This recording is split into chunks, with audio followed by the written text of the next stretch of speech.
Off the band-aid. Nuhawk. Oh. Let's go! Let's go! Got sheet? Got your dice? Yeah. I'm ready. Fuck, good. I ain't scared of no thing. Where's my new one? I still have to paint Nuhawk, but yeah. Nuhawk!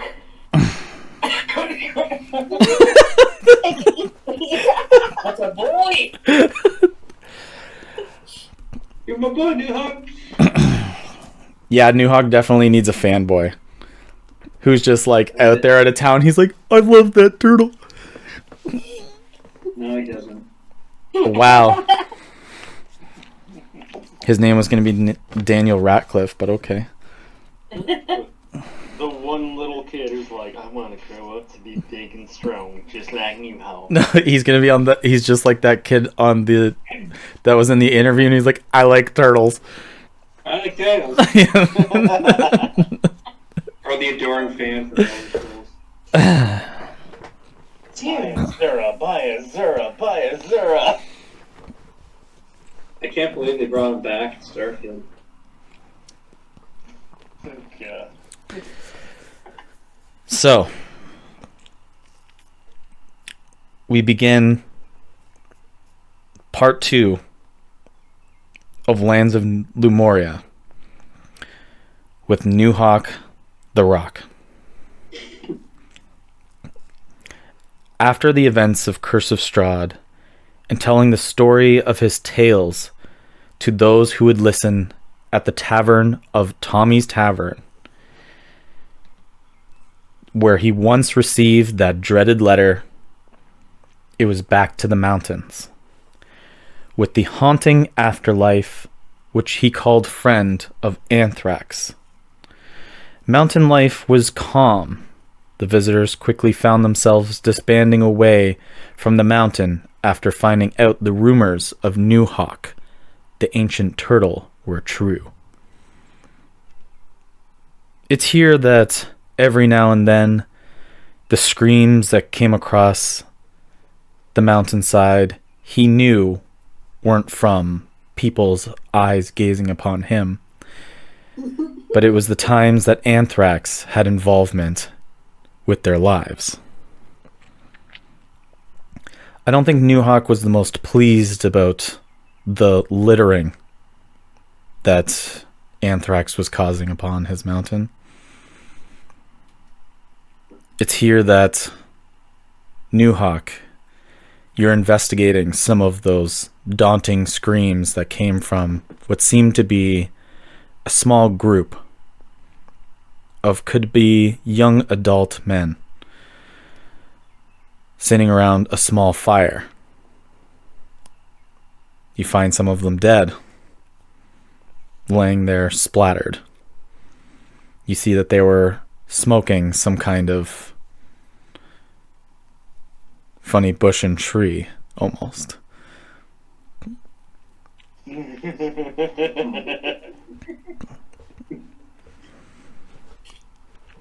Nuhawk, if you wouldn't mind, could you describe your character?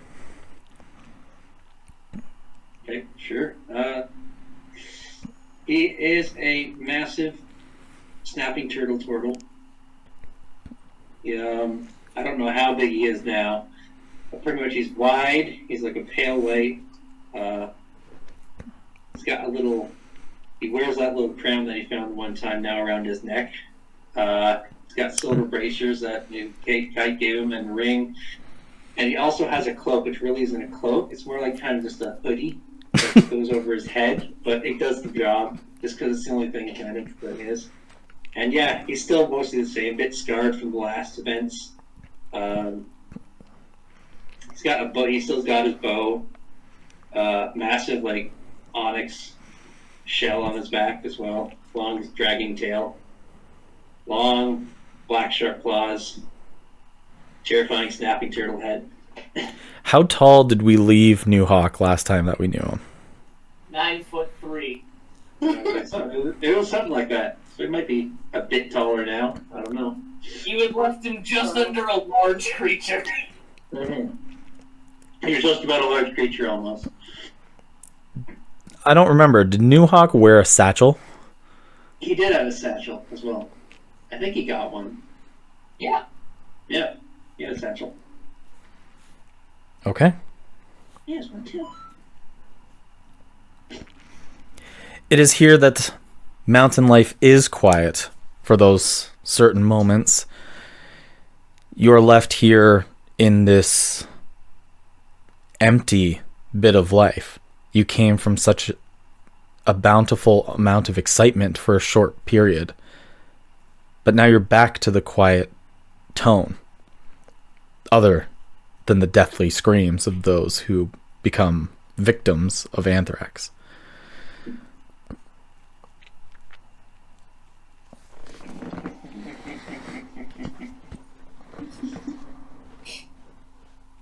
We're dead kids. Is there anything that Nuhawk's been thinking about while spending his time on the mountain? Kind of bored. He's been really considering about other mountains. There's other turtles. You know. I mean, it's nice to be solitary, like being solitary.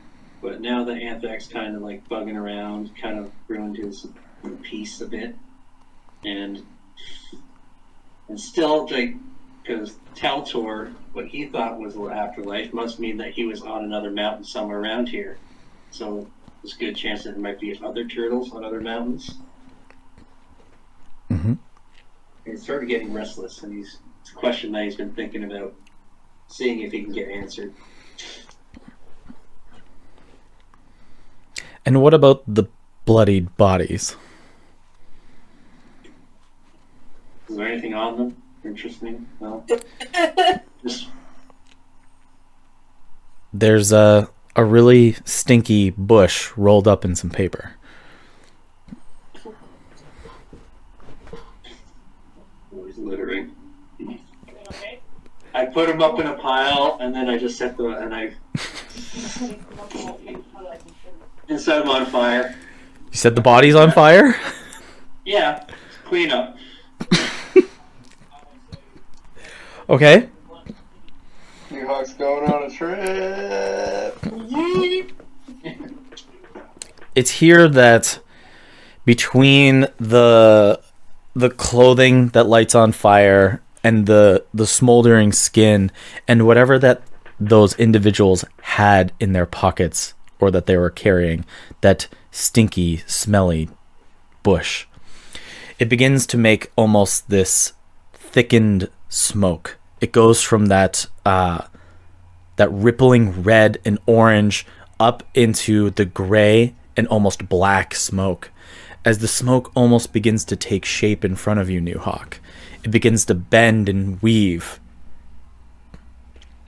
as it become more of a figured shape in front of you. What the hell? It's almost like a genie out of a bottle, where the flame and the smoke begins to taper, and what begins to come out of it is a very familiar face. Oh, Nuhawk, it's been long time.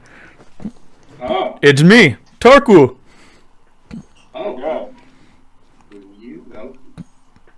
What are you doing here? How are you doing here?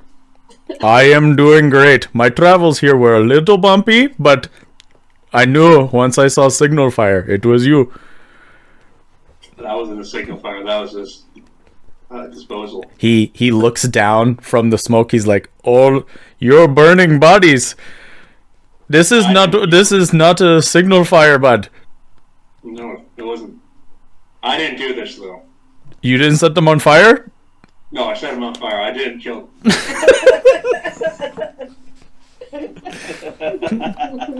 It's littering on the mountain. It's just I have to get rid of it. Tarku nods and is quiet for a moment. I just go, I don't like littering. Wrong neighborhood, motherfucker. A long moment. I really don't like littering. The moment goes on. It's Is there a reason you're here? Like, I will choose my words very particularly, for sure. Nuhawk, how do you like this life here, up on the mountainside? Clearly it is not quite as peaceful as I thought it was going to be.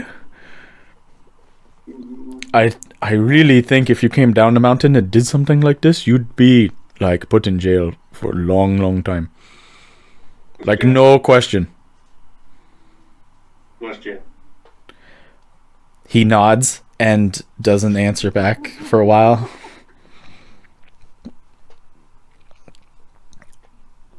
And Are you looking for a purpose again and excitement in your life? Is this really the cold mountains here really what you like? I enjoy it. It's a bit mundane, but I don't know. Be right back. I gotta move my car. No problem. Okay, Nuhawk. Just checking in. I just wanted to come say hello because I'm going to be gone for a while. There's another, just like yourselves, a fun bobbing adventuring party going and doing the fun things, getting into no good and stirring up small trouble. So, Nuhawk, I do wish you all the best. And I'm sure in the future I will be seeing you sometime. Now, until then, I do have something to kind of give you, but I hope you do not consider to littering on your mountain.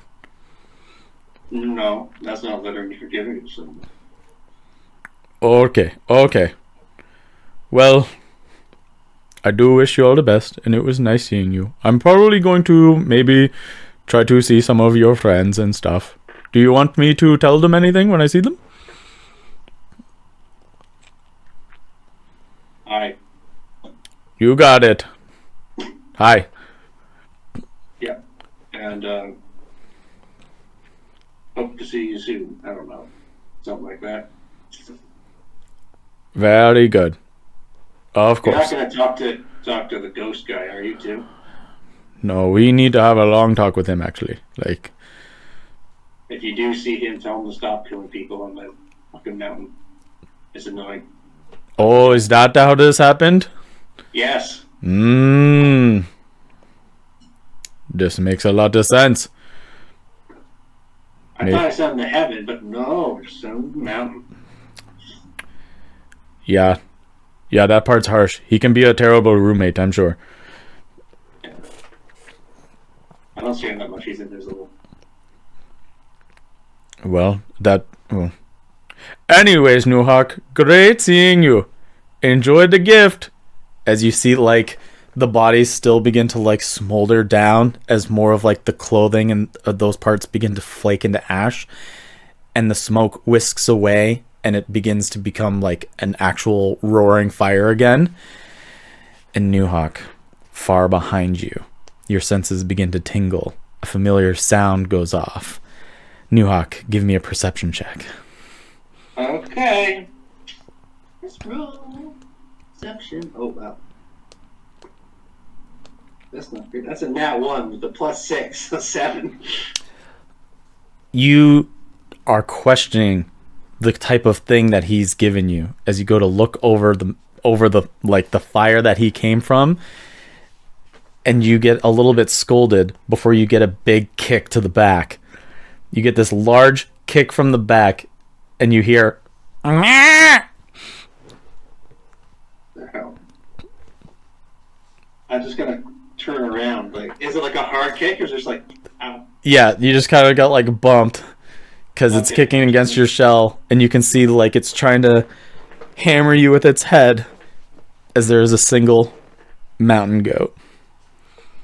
Oh. Well, I could eat.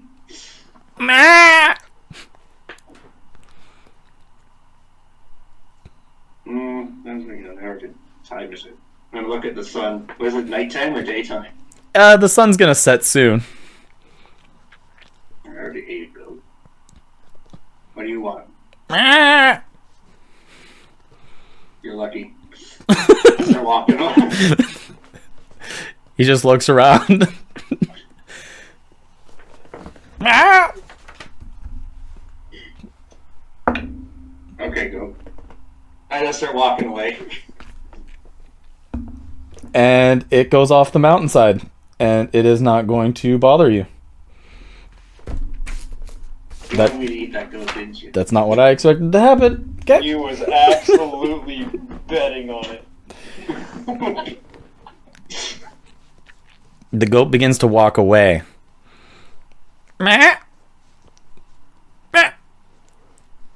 As you can hear up in the sky, a giant eagle begins to soar and seize its prey. Mm-hmm. You see it begins to circle as it's caught wind of all the smoke, and notice it's almost like a signal fire. It begins to ring around the prey of the mountain goat. It squawks in the air once again. Yep, go for it. I'm good. It swoops down at its prey to attack. The mountain goat smashes it with its head. You see the eagle has a broken wing. It rolled terribly. 2 meals for the price of one. The mountain goat here looks terrified and begins to run off to the dark side of the mountain.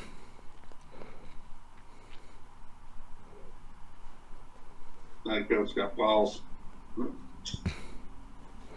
Is the eagle still alive? The eagle is still alive with a broken wing. I could have a snack.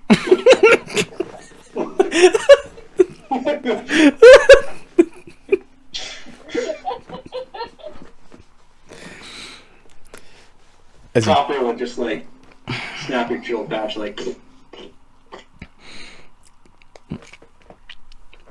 And you eat the eagle. Okay. Nuhawk, you remain on the mountainside. And suddenly, those killings from anthrax seem to leave without a trace. You don't hear from him. You no longer see traces of him. Months have gone by. Spring's beauty from the lushes of long-tilled farmlands and fields of daffodils, the tasty and succulent mountain goats, turn to the long fields of dried soil, a sun that lays to the night earlier, and a crisp wind that chills the mountainside, almost preparing those who live there for the coming winter. Nuhawk's other inhabitants here have made it home, but you have found yourself discovering some kind of new horror coming into those winter months. You have found that some of those inhabitants that you live with have been getting killed, specifically the animals, in horrific ways. Nuhawk, it is quite a chilly day. It has been months since you last heard from Anthrax. You haven't heard from Tarku once again. And the mountain's chill doesn't brace against your shell like it does with all the other creatures who need to take cover and shelter. But still, you scour the mountainside. You haven't left. An adventure hasn't called to you. But it's here that you are traveling across your mountainside, and you find yourself to a rather disturbing scene in a pit of dirt on the mountainside. I'd like you to give me an investigation check. I can't find out this. Oh, that's horrible. That's also a 4. You brush away the dirt here, and it seems like it's planted too far, but you can see what seems to look like is a shoe mark within the dirt, a large shoe, and little fragments of turtle shells around it. Like small turtle shells. What? Does it seem fresh? Fresh enough. Okay, I'm gonna start following these. If this means there's other turtles. You continue to follow these footsteps. You see that they're pretty sporadic, like they could leap and jump quite far. You come across something that's being visited by a vulture, something that is eating a fresh kill. I want you to give me some kind of attack roll to hit the vulture away from whatever it's trying to eat. Okay, just an attack roll? Yep. Oh, how far away is it? Can I run up or hit it, or just... You can do whatever you want. You can be, if you want to be like a couple feet back, or you want to run up and hit it. I'll use my longbow. Why not? You got it. It's been a while since I've done that. Okay, that's good. 13 plus 6. You strike the arrow. 19. Yeah, definitely hits a vulture. Also, I have in mind, this is like a giant turtle size. Oh, now it's like... As you send this arrow into the backside of the vulture and it strikes and it keels over, you can see the thing that it was pecking at is a completely skinned raccoon.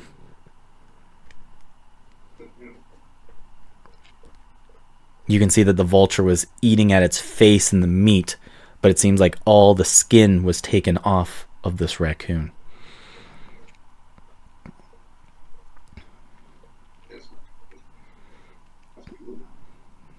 I pick up the arrow while I'm looking at it and I start chewing on the vulture. On the bow.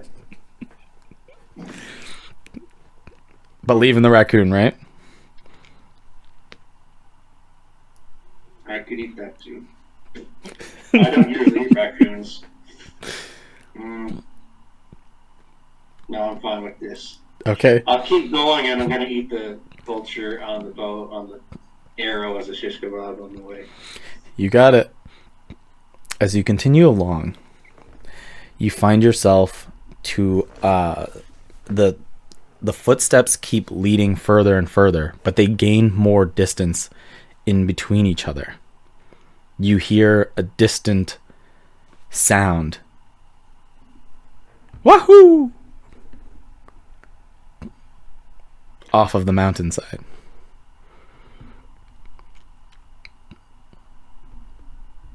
I'm going to keep looking. Start moving up. You climb further up the mountainside. And as you're going up, you know that field mushroom, like these cliffside or very wild mushrooms have been growing along the side of your mountain. Mm-hmm. It's here that you see a lot of them have been almost ripped off at the stem. Yep. Yes. It's here that you go to investigate before you can hear and feel parts of the mountain crumble and move. You can see off in the distance, about 30 feet away from you, you see that there's bits of rock tumbling away as you see a green pipe begins to come out of the side of the mountain. What? And here you can see that a small man comes out with a red hat and a pair of overalls, wearing a raccoon skin, jumps out. You the one killing everything?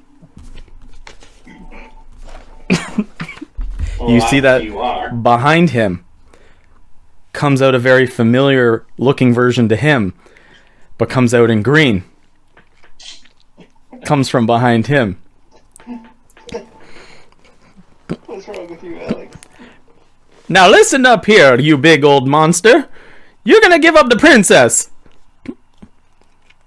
What?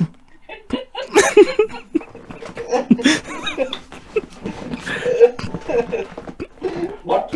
What? The hell are you? Are you? I'm Lario, and this is my brother Moiji. Okay. We know you got to the princess. We're here to kick your ass. I don't have any princess here. There's no princess. There's just goats and me. And there was a ghost, but I don't know where he is. You's the king of the Koopa! You's going down! And you see that they both hold their fists up and begin to run at you. Nuhawk, roll for initiative.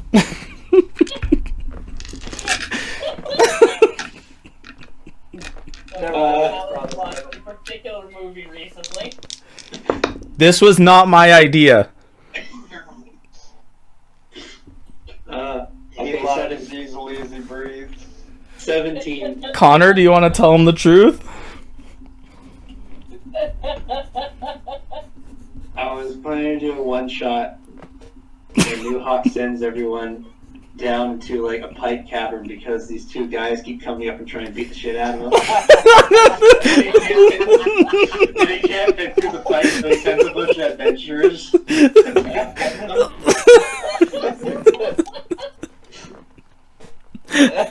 And they find them, yeah, and then they have to fight Yoshis and shit. Nice. Kelly, if you're saying anything, you're on mute, but... Oh, I think you had to mute. From saying on mute, so I don't want to ruin any moments. Your princess is on another mountain.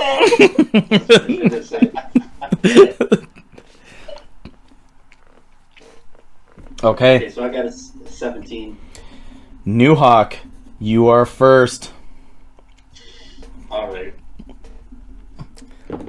I don't know how bad these guys are. Should I rage? I don't know. These two look out of control. Yeah, maybe I should just... You see, like, they've been eating, like, the mushrooms and stuff like that on here. They're coming out of weird pipes and stuff out of your mountainside. Oh, by the way, the pipe does go back into the mountain That's weird. after they emerge.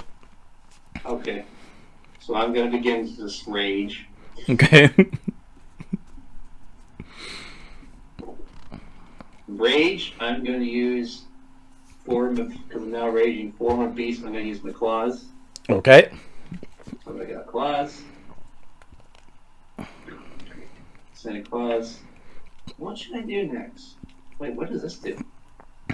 You should just give up. You should just give us the princess. Yeah, listen to my brother.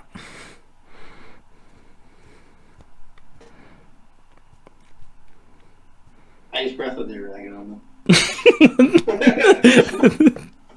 Okay, so they need to make deck saves. Dex saving throw 14. Okay, they have a +7 to this. Oh, Nat well, 20 and 15, so 22 and 27. Oh my god. half as much. Okay, so they take half the damage of 6, so they take 3 damage each. Okay. Alright? You see that they both leap off to the side. They jump off to another rock. I've played with your fiery tricks before. Oh, yeah. Yeah, he matches the description perfectly. Where's the princess? The princess is somewhere else. Or, I don't know. Oh, he gone hiding it. He gone hiding her. We're gonna get her. Yeah, go find her. She's But not- first, we're here to kick at your ass.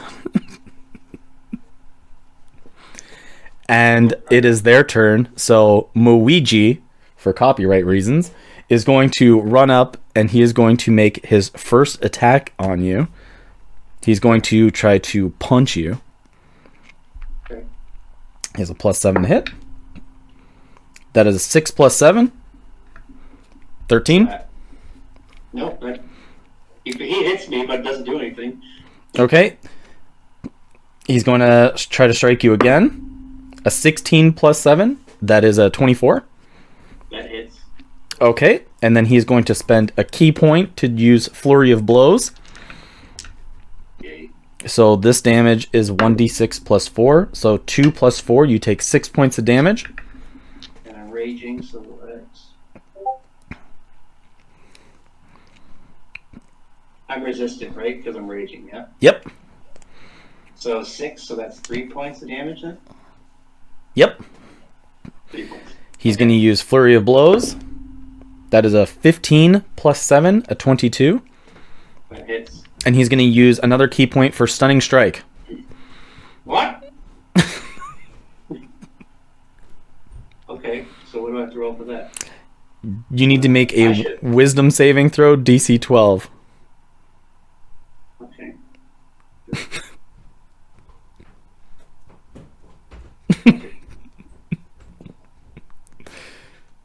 19 plus 2.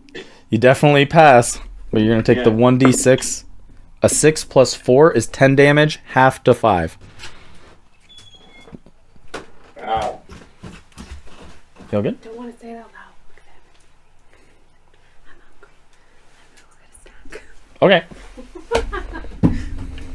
Navi's outside too if you hear her barking. Thank you. Okay. So from there, it's going to be Lario's turn. And you can see that he pulls his hand back, and he is going to launch a fireball at you. Not the spell. It's not a spell? No, it's a Kensei move. Oh. Okay. 17 plus 7? Yeah, that hits. 24, okay. 6 plus 4, halved again, is down to... Isn't a Kensei radiant? No. What is it? It's just whatever damage the weapon does. So, like, they're using a fist, bludgeoning. Yeah, we're bludgeoning. Okay, so you're only taking 5 damage. And he's going to make another attack. And that one's definitely going to miss. A 3 plus 7 is 10. And you can see that he's going to run up, and he's going to use a key point to use the dodge action as a bonus action. Okay. And then it is your turn, Nuhawk. Okay. This Luigi guy.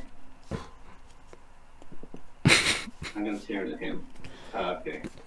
Let me just check this again. Enter your range of just each of your attention.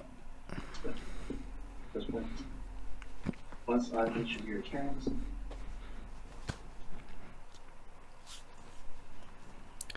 Yep, okay. Yeah, I was just rechecking the rule. Okay. What are we doing? I'm attacking him with my claws. Oh god, okay. With my bestial claws. Okay. 15. Plus. Yeah, Draconics, yeah. Plus 8. That definitely hits. 23 hits. Okay. Then D6. Plus 4. Plus 2. So 5. Plus 4, 9. Plus 2. And 11. Okay. From a rage. So 11 damage. Okay. And because I'm using Form of Beast Claws, I get one additional claw attack as part of the same action. Okay. So do it again.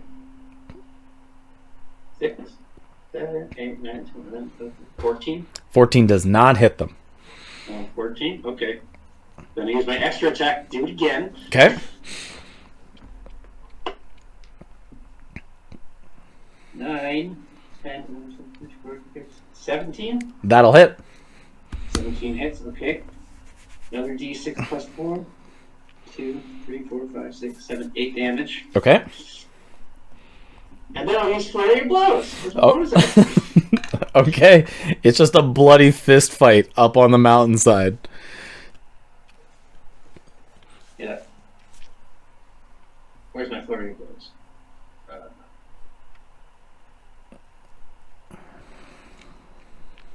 Find them here. Hold on.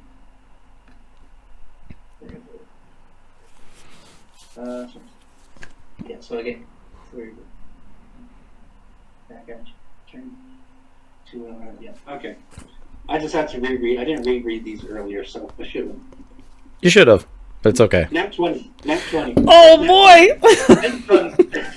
Here we go. First nat 20. 2d6. Yep. Plus 4, so 6 plus 5, 11, plus 4, 15. Mm-hmm. Plus 2, 17 damage. Slashing damage. You get one more attack from your flurry of blows. Yep. Moiji is fucked up. I'll tell you. And he's gonna get more fucked up. That's 17 plus 8. So. That hits. Okay. 6 plus 4, 10 plus 2, 12 damage. Nuhawk, how would you like to finish Moiji? Okay, so after they do all their bullshit and they take turns punching my legs, I'm like, my turn. So I pick him up, I pitchfork him, and I stab him again, and stab him down. Just... You rip him in half? Yeah, throw him down the mountain. 4 unfortunate plumbers. And then I turn to them. Turn to the other one? I turn to Wario and like, won't you trying this? And smiling in a man covered in blood as well as a turtle can smile. We all knew you was a sick bastard! You started it. You had took the princess. If you had just given her, my brother hadn't have died like that. How a princess? You're stupid. Like your fucking brother. You was just an asshole. You're an asshole. You using my insults against me. You're using your insults against me. He's gonna punch you. He's gonna run up. He's gonna make an attack. Nat 20! Oh no. Oh no. Use some kind of asshole. Situation. A 3, You're some a kind of 1. asshole. so Nat 20 does 8 points of damage. Okay, so Half to 4. He's gonna take his second attack. An 18 plus 7, 25. Yep. 1d6. A 1 plus 4 is 5, half down to 2. Mm-hmm. And then he is going to do a flurry of blows. An 8 plus 7 is 15. No, that doesn't hit. Okay, the second flurry of blows is a 13 plus 7, 20. Yep. That is a 5 plus 4, 9, half down to 4. And he's going to use a stunning strike. Wisdom saving throw. DC 12. 14 plus 2. You surpass it. Why do you keep poking me? Listen, you just leave our kingdom alone, give back at the princess, and things will be just fine. You leave my kingdom alone. Go back to princess and everything will be just fine. We just need the princess from you first. I don't have your princess. Nuhawk, it is your turn. Alright.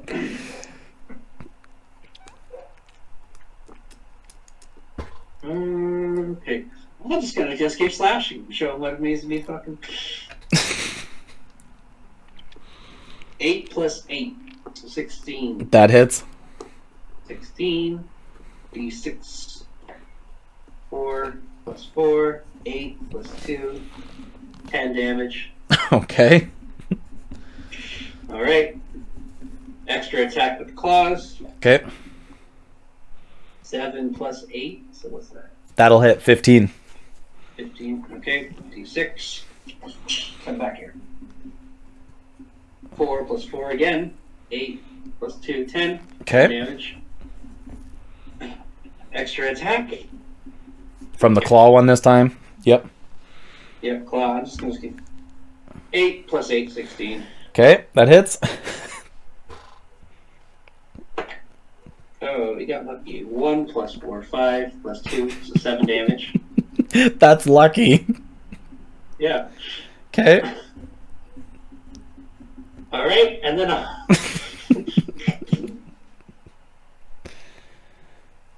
should I stun the striker to see how he feels? I think I should. Use a key point to stunning strike him just a... Do you have to do that during your flurry of blows? No, I didn't use flurry blows yet. Or is it any time you hit? Is it any time you hit? Wait, oh, hold on. When you hit with a melee weapon attack, You can spend 1 key point to make the target stunned until Okay. the end of your turn. So So I can any use hit. a key point to use Flurry of Blows, and then use another key point to make one of them a Stunning Strike, right? Yep.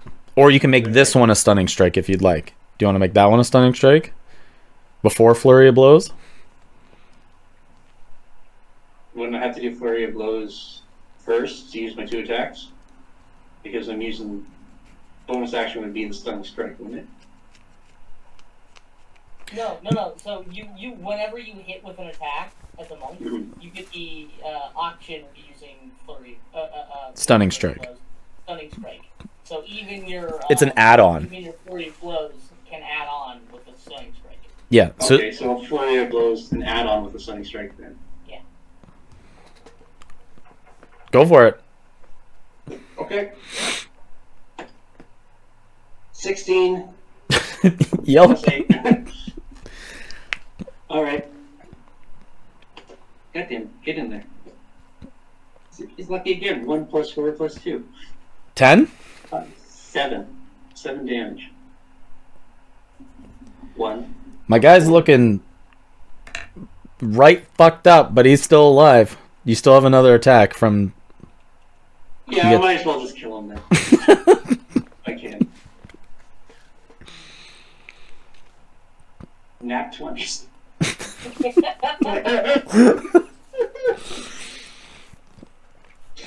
Good shit. You can go ahead and roll it if you want. I might as well. I want to see how brutal this will be. He has 3 hit points. 6, 7, 8, 9, 10, 11, 12, 14 damage. Nuhawk, how do you want to murder this man? Self-defense, not murder. Yeah. Yeah, I pitchfork him up in the air, threw him, and then with my other hand I just fucking bash him and just slice him, and he goes falling down the hill, but Wow, wow, wow, wow, wow, wow, wow. yeah. Fuck plumbers. As he tumbles down the hill, you could tell that these are the ones who've been causing the mayhem by stomping on turtles and taking the skins of raccoons and causing destruction to the mushrooms on the mountainside.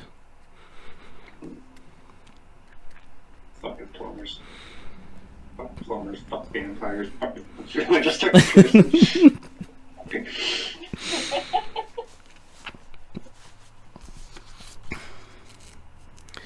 You kind of like bat yourself off here. Most of the blood is not yours at all. You start to clean yourself up a little. It's more of a hygienic thing than it is a presentation thing. Yeah. It's strange, but off in the distance you feel that rumble again. The same green pipe comes back out of the mountainside's earth as it begins to come on through. You see the 2 plumbers jump out once again. What? You's a fucking asshole! You chucked us down the mountain! What? Yeah, me and my brother, we're gonna kick your ass! We're gonna come back and do it again and again and again! Tell us, you give us the princess! There is no prince. Yeah, we heard that story. Put 'em up! Yeah, there's one at the bottom of the hill. You should go check her. She's at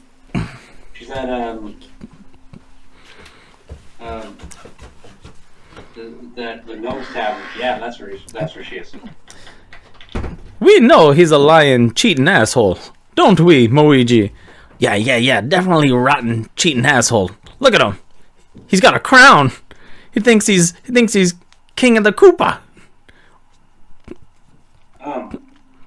No, I just like this. Is that weird? Is that I Nuhawk, just got in it's this not an adventure. in this moment, the portal, the tube goes back down into the earth again. But in between the 2 of them, a gray and then black and purple mist begins to form in between the 2 of them. They both look to the side. Oh no, the king's got a magic! As you see the formation begin to settle of this black mysterious entity, that's where we end Nuhawk's beginning chapter.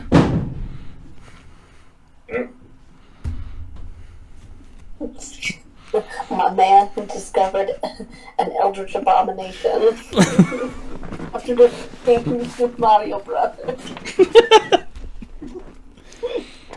The Gavaggio brothers. The Lario brothers, legally distinct from the Mario brothers. Thank you. Thank you.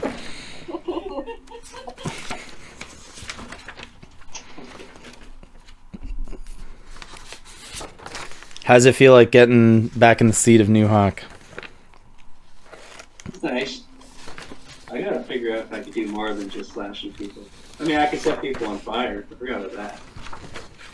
Yep. Yeah. Doesn't you setting people on fire target multiple enemies too? Yeah, so that's why I was able to hit them. It was in a cone. And then I have a special attack that Alex gave me, but I have to dig that up for Atomic Breath because it's a lot stronger, but I can only use it a certain amount of times. Mm-hmm.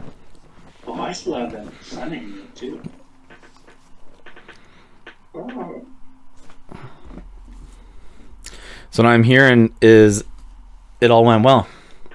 Yeah. I viciously murdered 2 people. It's good. And I ate a number of birds. Specifically birds. Birds. Imagine being a balanced diet of birds and goats. Totally balanced. Yeah. It's the one thing that our group could never be accused of being. Is balanced. Totally balanced. Absolutely No, not. there's a second one. There's a second one. Mentally stable. Because that's a thing about balance, stability, that you don't have.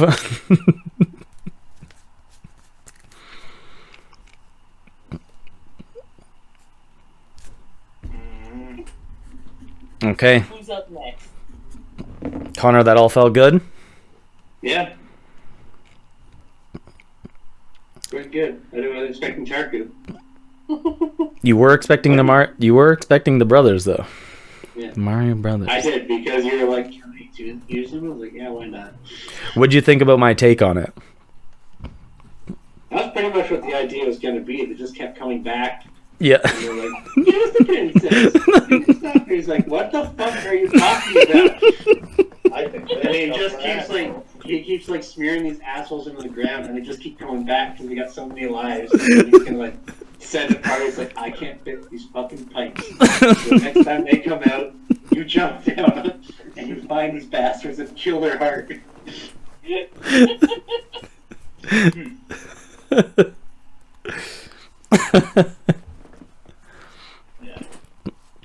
Great idea. And it was made so long ago. So long ago.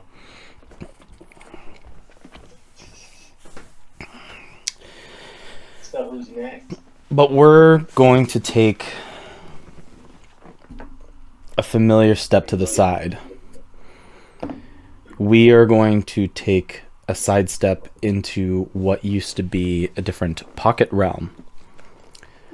One where somebody decided to try to call it home and make a place better.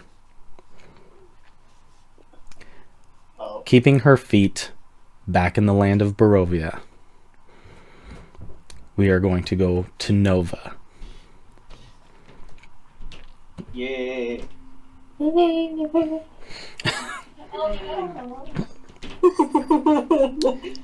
Kelly, do you have your character sheet? Yes. Do you have dice? Yeah. Are they online dice? No. No. We learned our lesson this time. Just this one. I'd be offended if it went swamp through.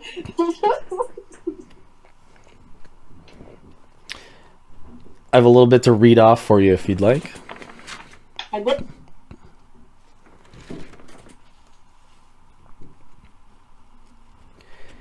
It feels like a feverish nightmare still.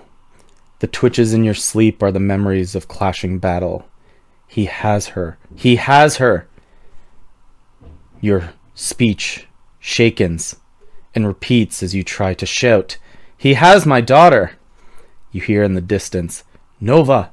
Nova!" Suddenly awakened, your hands fleeting like they're trying to pin you down, reaching for the blade of sunlight. "Nova! It is me, Ismark!"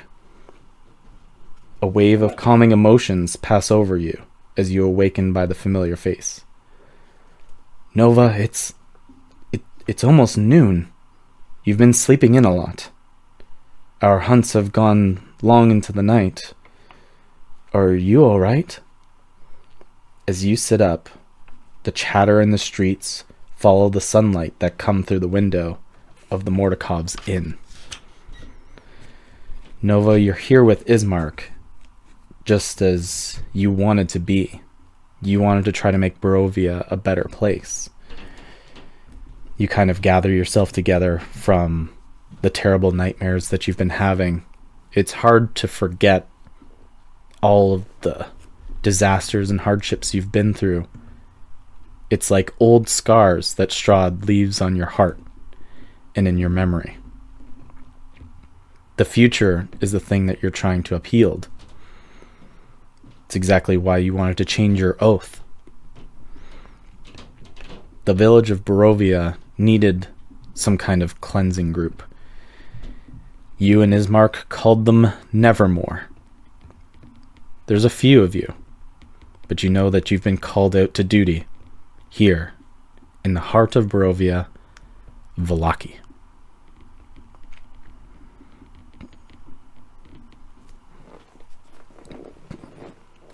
Nova. Are we the Raven's Inn? Yes, that is the Mordakov's inn. Nova, as you wake up almost midday and see the sun glistening through, you see a full-length mirror in the room, and you look back and see yourself. How would you like to describe Nova? Nova is... well, she just woke up, so she wouldn't be wearing her... She probably wouldn't be wearing all of her armor. She probably still had... hold, like a weapon in her... like in her bed, just in case of like random attacks, but for very few full that we actually got a full night's rest.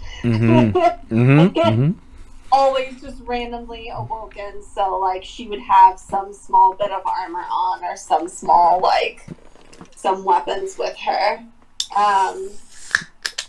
She has like brown sort of bronze hair, and just look beat.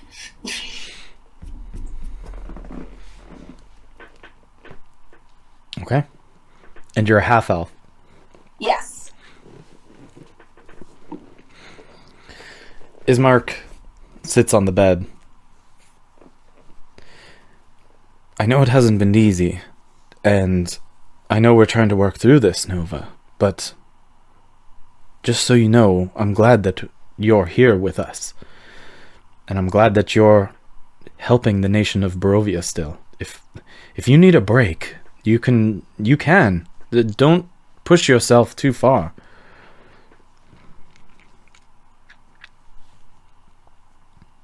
It wouldn't make any sense to take a break. This isn't... We're not just going out and like tilling fields. We're not bartenders. Like, this is... We're trying to get rid of evil in the land and reestablish a socioeconomic system. Like, this isn't exactly something that you can just take a break from. It's kind of childish to say something like that. Maybe, but you are human and you have emotion. These things stack up, and stress is the leading killer in some nations, I've heard. Not Barovia. It wasn't at one point, but it is getting there. all of a sudden. It's weird.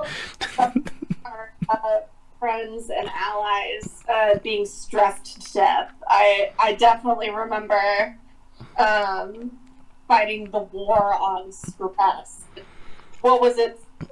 Stakes that killed Strahd? Oh no, wait, that was Strahd.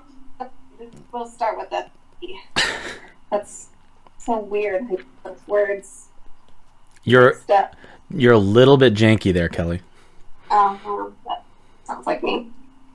Okay, natural. Okay. Okay.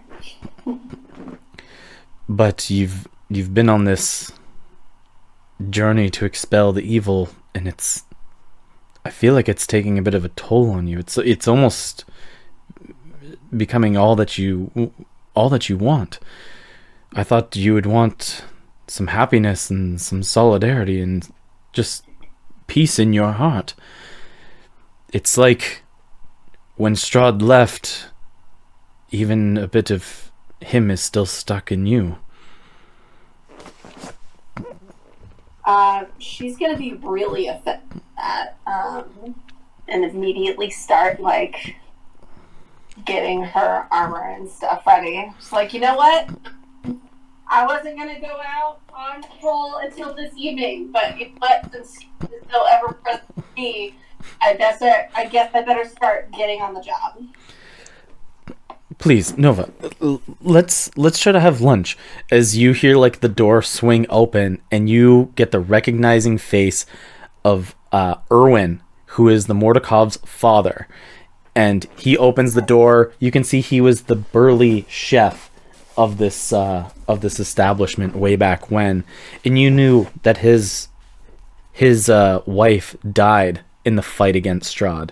You can see that he opens up the door and he's just like, listen, Ismark, I'm going to lose fucking business around here if this shit keeps going on. You know that? Yes, I know. Settle down. Believe me.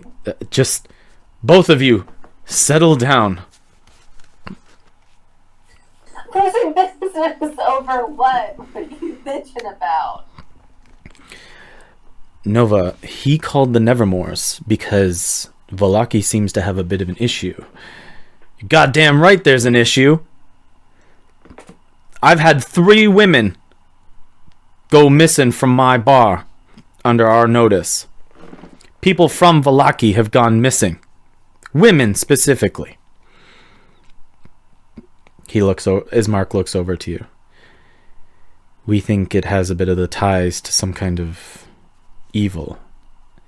And it seems like somebody is kind of persuading these women to go along with them. He hasn't really narrowed it down, but we have an event going on tonight. Well, Erwin does. Yeah, we're having a live musical event in the bar. We're having an outside source come do the music. It's going to be great. Or it was supposed to be, until the news broke out that we've had women go missing. Now I've had to try to get this all hush-hush and say that they haven't returned home yet. Maybe they went off and, went to another town with another man or something. But Ismark tries to settle him down. We're here now. We are going to try to settle this. Erwin, stop acting like this is a normal town. This is Barovia. It's been a lot worse, a lot longer before now.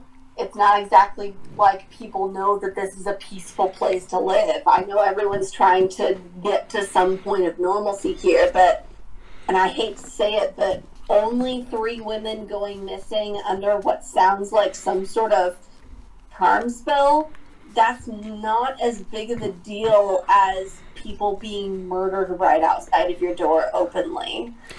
That doesn't happen anymore. Yeah, guess why? Guess why?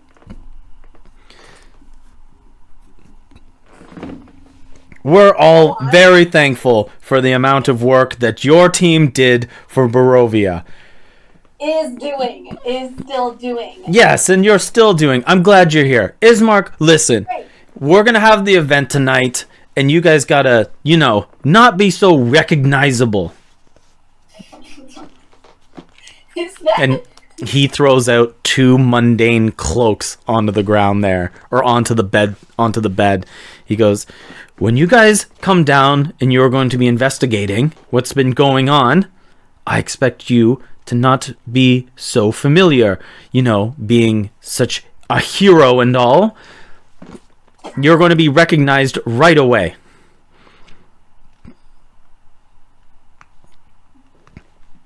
Ismark goes back to Erwin. Calm down. We're going to get this settled. As he kind of shoos Erwin out the door. Go on, prepare for your event tonight. We will be there. We won't be recognized. Don't you worry. You can see that Erwin's kind of muttering curses under his breath as he closes the door. I'm glad you said something, as I was about ready to break my foot off on his ass. Yeah. I'm sure. Nova, we've been chasing the leads of old legions of Strahd for months. Those who wish to continue his legacy, even the whispers among small groups of his name, still give that man life. Even if one person still believes in what he wanted, that means his legion is still out there. We need to get rid of all of them. And if there's anything we know about vampires, being charmed was one of their keen senses. True. And it's possible that there could be more vampire out there, but charm is something that could happen with a lot of different things. It's a spell. It's an ability. That's all the information that we have right now. I'm going to jump to conclusion, but we are going to be prepared. Good. I'm glad you're on board. What do you mean you're glad I'm on board? 2 minutes ago you told me to take a break. I know, because you are stressed, but I'm glad that you're on board with us. But you do need to settle it down. You do seem very stressed. You are stressing me out with these signals. You know what? Go get lunch, change into your shit, and I'll meet you in for lunch. Very good. You can see that Ismark leaves the room, and you have the room to yourself here.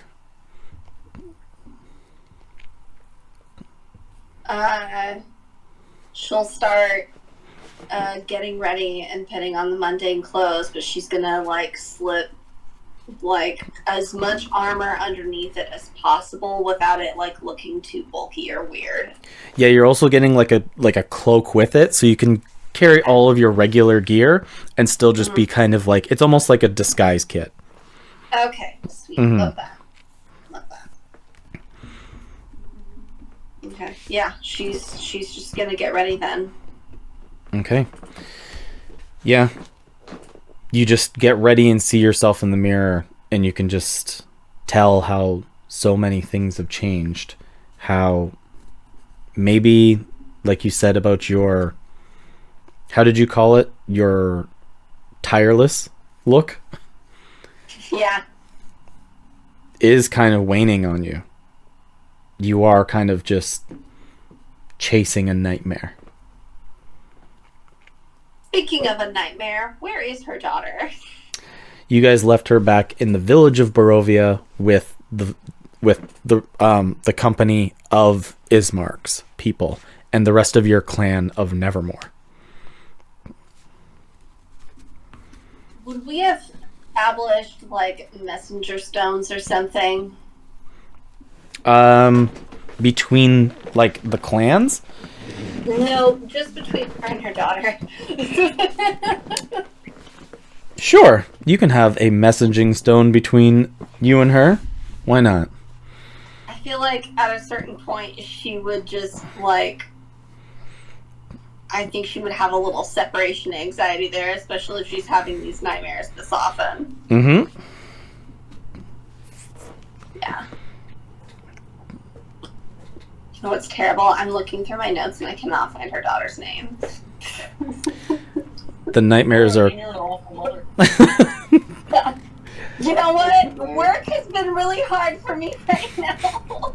Working for the Nevermores is a tireless and thankless job. I'm just really focused on my career right now.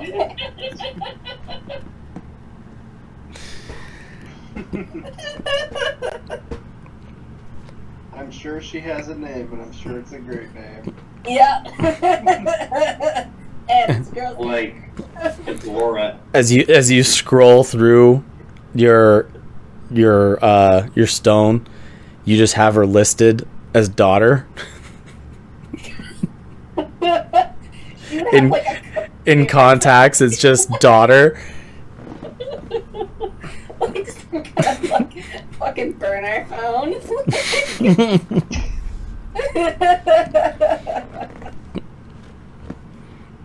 You have like a call for emergency, but this is not 911.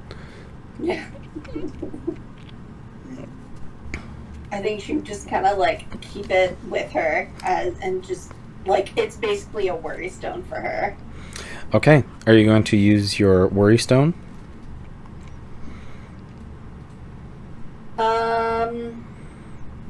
No. She'll want to, but I feel like they check in pretty regularly and she's trying to sort of wean off that. Okay. Because it's starting to stress both of them out. Okay. So she'll start to and like get ready to activate it and then think better of it and just go, no, like it's fine. She knows how to reach me if something happens. Okay. So as you find your way out the door after the more stress of wondering if you're stressing your daughter out by making contact with her. Yeah. And stressing yourself out to not do it. This is starting to hit real close to home.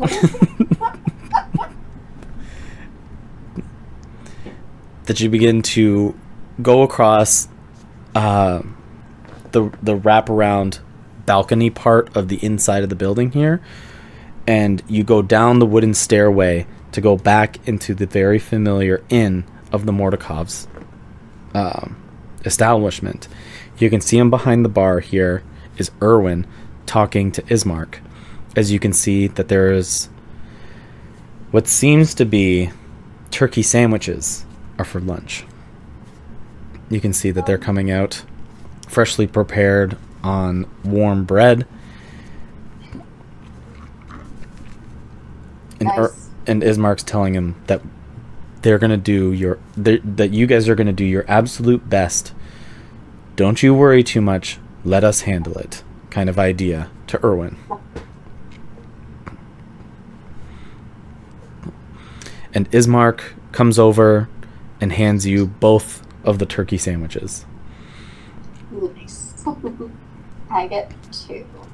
Well, you slept in for breakfast.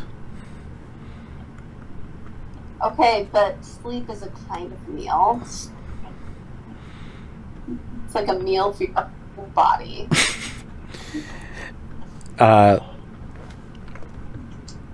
Yeah, he definitely looks back at Erwin again and is just like, yo, we're gonna need a couple more nights to stay. She's gonna need some regular sleep. Does Erwin say that or Ismark? Ismark does.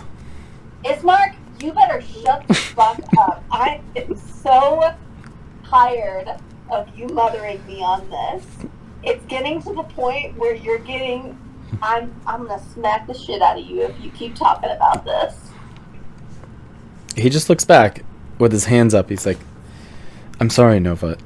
You've been getting rather antsy and angry at the same time. You're making me angry! I need you to go outside. You cannot have lunch with me anymore. I'm so sick of your shit. Outside today. That is good. I'm gonna go talk to a few of the locals. Great. Have a great time. You just enjoy your food, please. Just I swear to God, if you tell me what to do one more time. he turns around and gives, you could see he looks at Erwin and gives like this hard stare before giving like the side to side not like the side to side head nod, and then just heads out the door with swift feet. She's just gonna point at Erwin and just say not a fucking word. Eat her sandwiches. He grabs single glasses with a rag and starts cleaning them one by one, not even looking in your direction. Good. He ensures that all the taps are working and that his grill and his knives are at their sharpest. Great. Mind your business.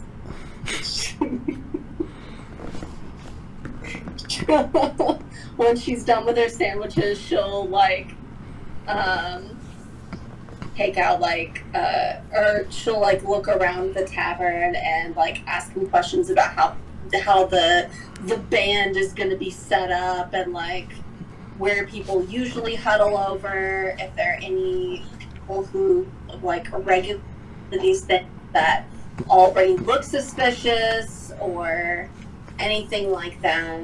A lot of these, he goes to respond and he's like, a lot of these people are just regular people coming from the town, and the problem is we get quite a few regulars and sometimes new faces do pass through, so it's hard to try to pin down who it could be. We're not getting exactly a band, we're getting an outside sourced musician, just a single musician on the road, and he decided that he wants to play for us, and I think it's fair to give him a new audience and give us a shot in town. What's he look like? From the description that we've gotten, he is a lizard folk. Okay. Ooh. Yeah, slim build, lizard folk, traveling around. Is he pretty well known? I don't believe so. I hadn't heard of him, but you know, our dimension has been kind of broken off for quite a while, and people are finally trickling through without dying going through the forest. You know, Vallaki being the center of Barovia. Yeah. Been there, lived. You certainly did. So, what's this guy's name? His name is Scaly Waits. He plays the banjo.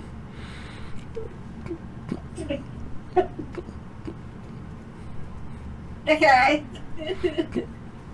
Banjos draw a lot of crowds, do they? He's telling tales from his far reaches in his travels. Oh my god.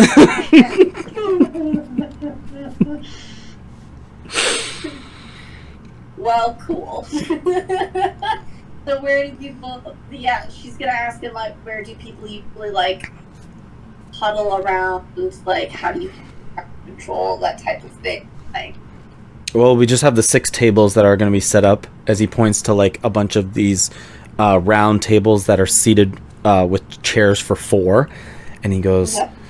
well, we just kind of get an audience in, and first come, first serve to sit down, and any of those who are extra, if we are busy enough, get to stand around and, you know, have to kind of hug the wall and watch the performances. But I think I think we're going to draw on a good crowd, and with you guys as the investigators here, if something were to happen, I know that you guys will be there.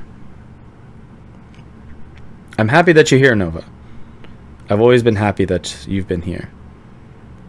I understand that you're stressed, but if you keep yelling at me like you did earlier, you and I are gonna have a problem. Maybe I felt like I just don't want the reputation of this place to be like it was.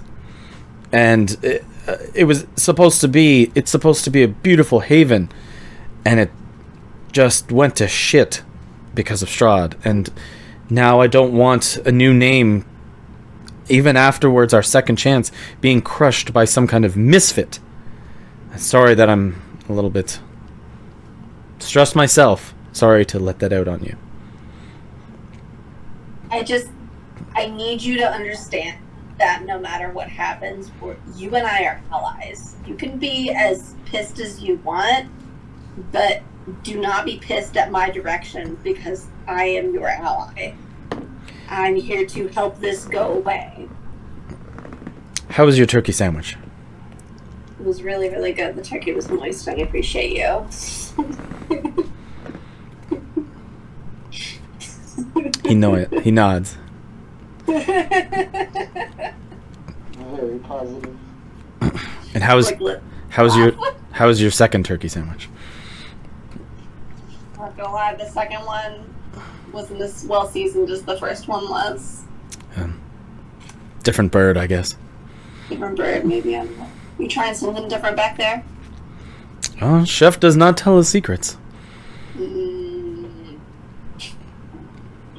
Does Nova have any money on her? Money? Yeah. You tell me. I would love to have a lot of money, but... You're not rich. You're not like someone you know. And I don't think you've got a mailed donation either.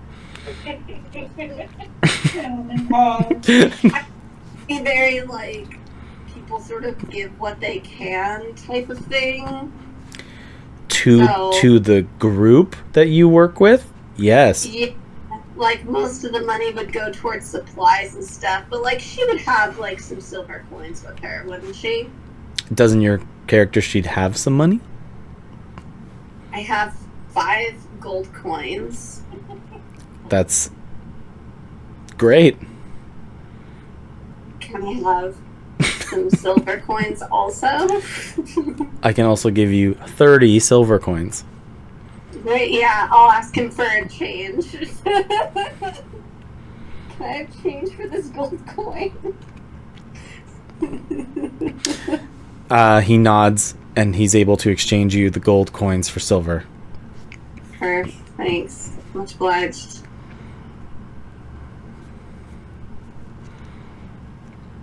And it's 30 silver for gold. Yeah. I need 12. Left. Okay. Ismark comes back through the door here and closes it behind him, and he goes, "Well, I think your entertainment has kind of started a little bit early." Erwin kind of just like puts the glass down. He's just like, "Damn it, Scaly Weights. You're not gonna take this from me." As you can see that he goes outside, and you can see a raving lizard folk dancing on one foot to the other, playing on a stage outside by himself with a banjo, singing songs about slaying a thunder pig.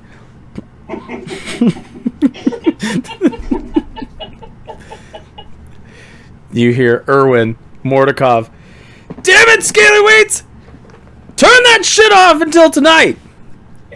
Tell your folk tales and stories and lore in this tavern where people are paying!" On a free show. Scaly Weights kind of just like freezes for a moment, puts his banjo slowly away, and pulls out the horn. It isn't folklore, it's real. You must start believing in lizard folk stories.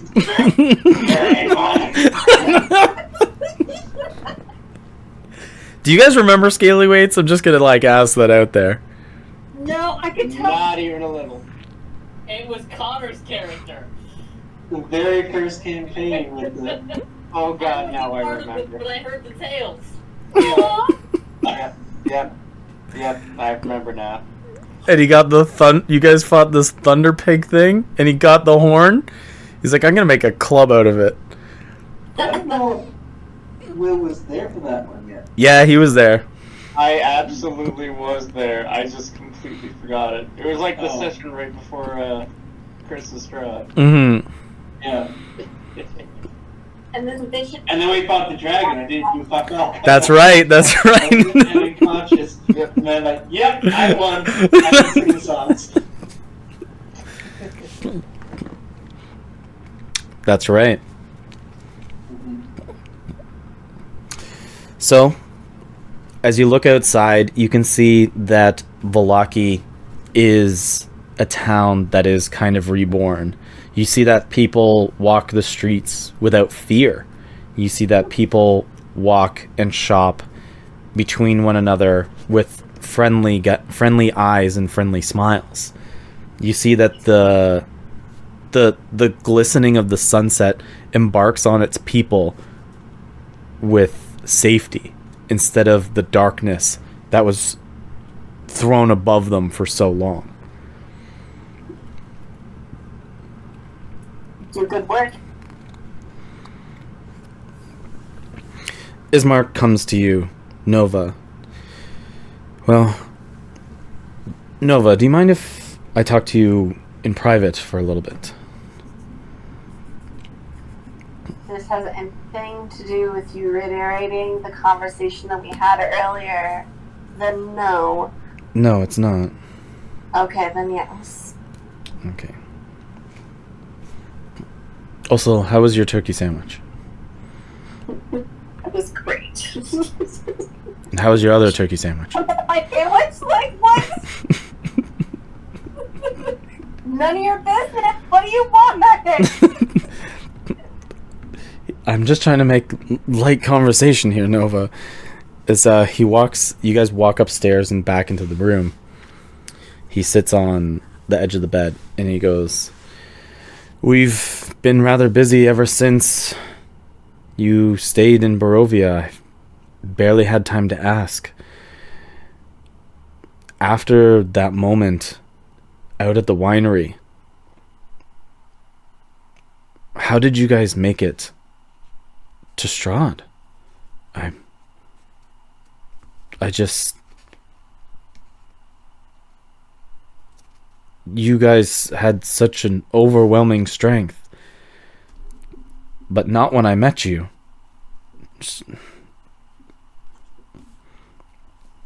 I'd love to hear just some of the tales that you had. I know that my sister, she finds peace now. And it's all because of all of you. You, Anthrax, Corona, Snabjorn, Kite, Nuhawk, and yourself. Esmeralda, all of them. They were all pieces to the big puzzle.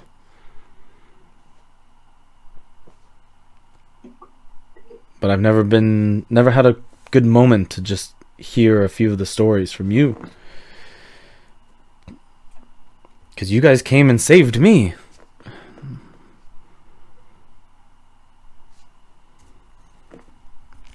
I mean, at the time, it wasn't exactly something that we were documenting as acts of heroism. It was just us trying to not die constantly. I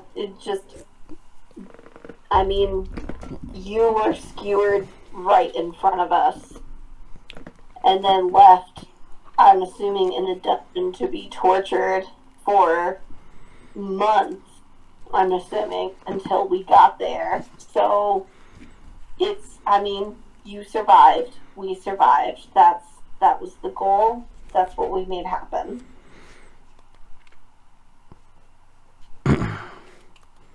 He nods his head.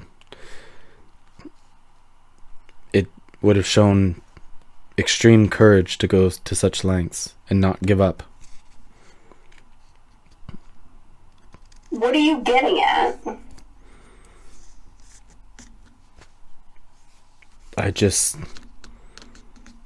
He kind of looks past you and he's like, that courage is strong and it's still... that courage from the group of you is so strong. And it's just, I'm looking back and it's hard to believe that we are at such a time of peace because of your group's courage. Honestly, it was a lot of petty spite that kept us going. Through the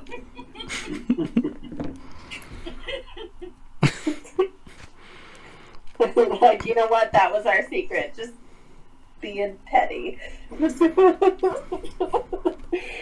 that extra mile to do unto others before they did unto us. He nods his head and he goes, well, I know Erwin hasn't paid us yet, but you can see that he pulls out from his side one of the smaller bottles of wine that he must have snuck in from the backside of the bar.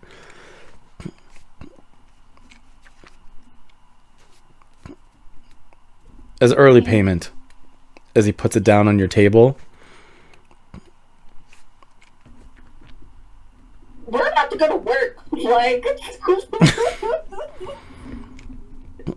Like, Erwin literally just yelled at us for 5 minutes because he's so stressed out about this. He said he hadn't paid us yet. So did you swipe this? He's pissed. Erwin will be fine as Ismark walks out the door. We'll be getting ready in a few, Nova. I'm sure that that lizard folk is eager to perform.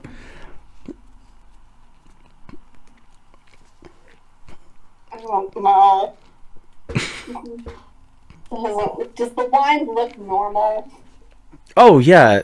So, if you remember that they had different tiers of the wine that they could produce, but they didn't have their high tier wine because They were cut off from the main source. Yeah. It is one of the bottles of the finest tiers of wine. She'll just sort of pick it up, look at it, and stick it in her bag. Yes, ma'am.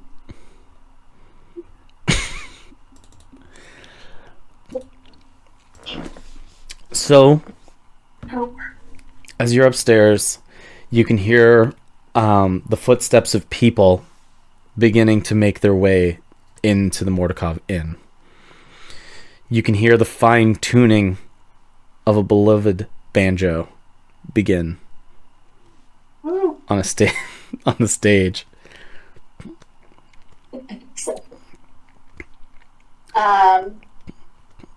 She's gonna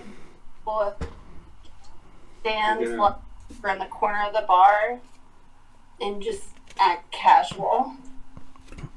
Ismark stands on the opposite side against one of the walls from you. As you can see, he is in mundane clothes as well. You can see that he's probably kept himself equipped with weaponry as well. And he looks away from you as you can see that he's drinking a pint. It is here that you see that I think 1, 2, 3, 4, 5. There's 5 tables that are filled with an audience of people.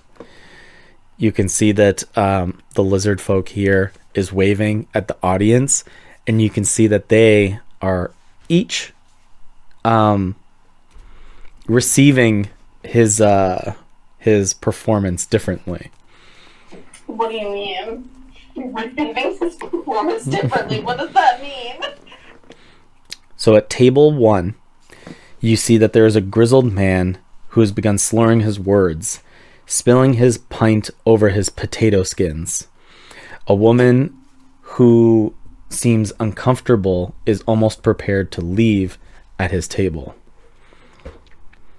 The second table is 2 very well-dressed individuals, a man and a woman, sit and watch the show intently with soft smiles, ordering tall glasses of wine. The woman wears a large floppy hat with a rose pinned to the side of it. The third table is a rowdy bunch of hunters hollering out towards the entertainment that I've heard Betty's stories from folk tales from a 2nd grade half-orc. Well, it's not them. At the fourth table is a quiet table with 2 men and 1 woman playing a game of cards intently. And at the 5th table, bottles of wine are being passed around this table as they continuously are making remarks towards the waitress and having eyes that even glance over towards you every now and then.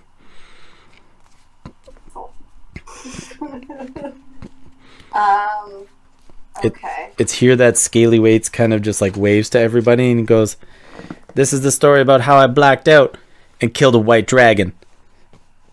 And begins playing his banjo. White dragon with blue eyes, motherfucker. Blue eyes, I took out his eyes and ate out his heart. White dragon! What, white dragon? Okay. Justice. I didn't know. Well, the other one was like Tom Waits. So just think of his fucked up songs.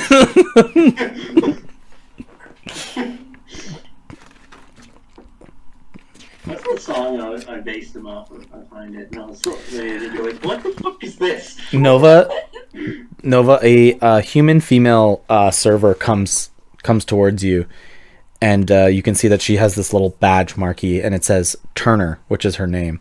She goes, "Is there something you'd like to drink or eat? We have a special on potato skins."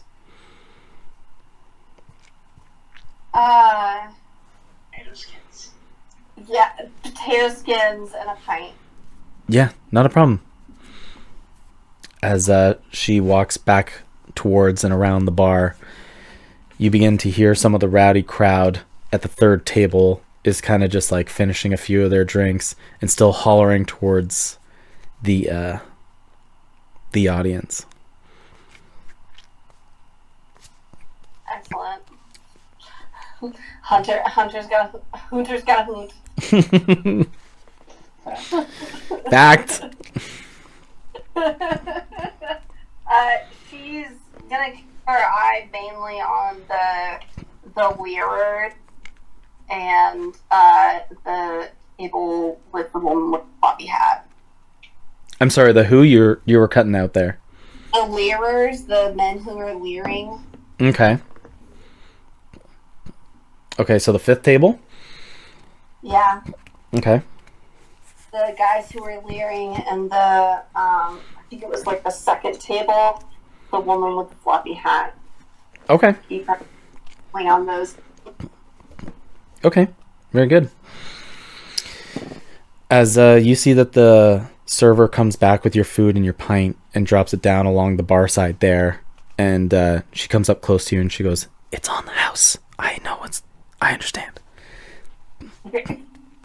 And she goes and turns to the side, and you can see that she goes and delivers another bottle of wine to the 5th table, and you can see that they kind of like put the money down, and you can see that they put their they start to reach their hand away. As Turner goes to reach for the money, one of them puts their hand over top of hers, and he goes, "Yeah, no, there's a little extra money in there for like you and me, if you know what I mean." And a bunch of the grizzled men begin to laugh around the table. Well, if not them, they hardly seem charming. As she almost has to like resist pretty hard to even get her hand out from under his. She leaves the money behind. Nova's not gonna blow her cover. She wants to. She's not gonna blow her cover. Okay.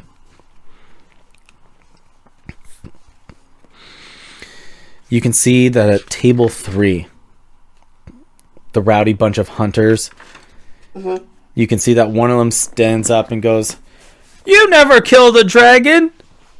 There's no way you've killed a dragon! We've lost teams of people on mountains to dragons! There's no way you've killed a dragon!" And you can see another one of the hunters stands up and staggers and knocks his chair back and goes, "This fucking lizard folk is lying.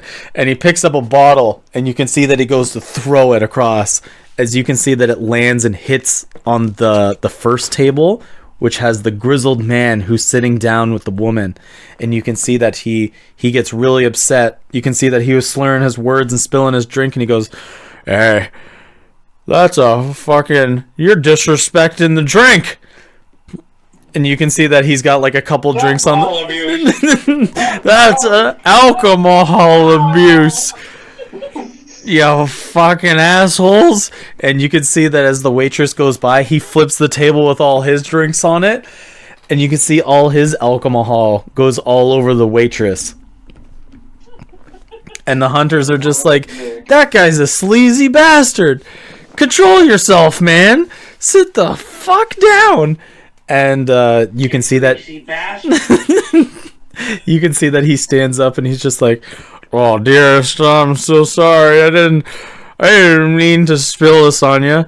As the woman he was sitting with slaps him across the face, goes, "I can't believe I listened to my mother and went on a date with you. You are despicable." And he goes, "What did I do?" As you can see that the two fancy people stand up, and the woman with the floppy hat goes over, and she kind of has like a napkin, like one of those really delicate, nice napkins, and she begins like patting her down on the face, and she goes, "Dearest, let's go clean you up. This is quite the mess."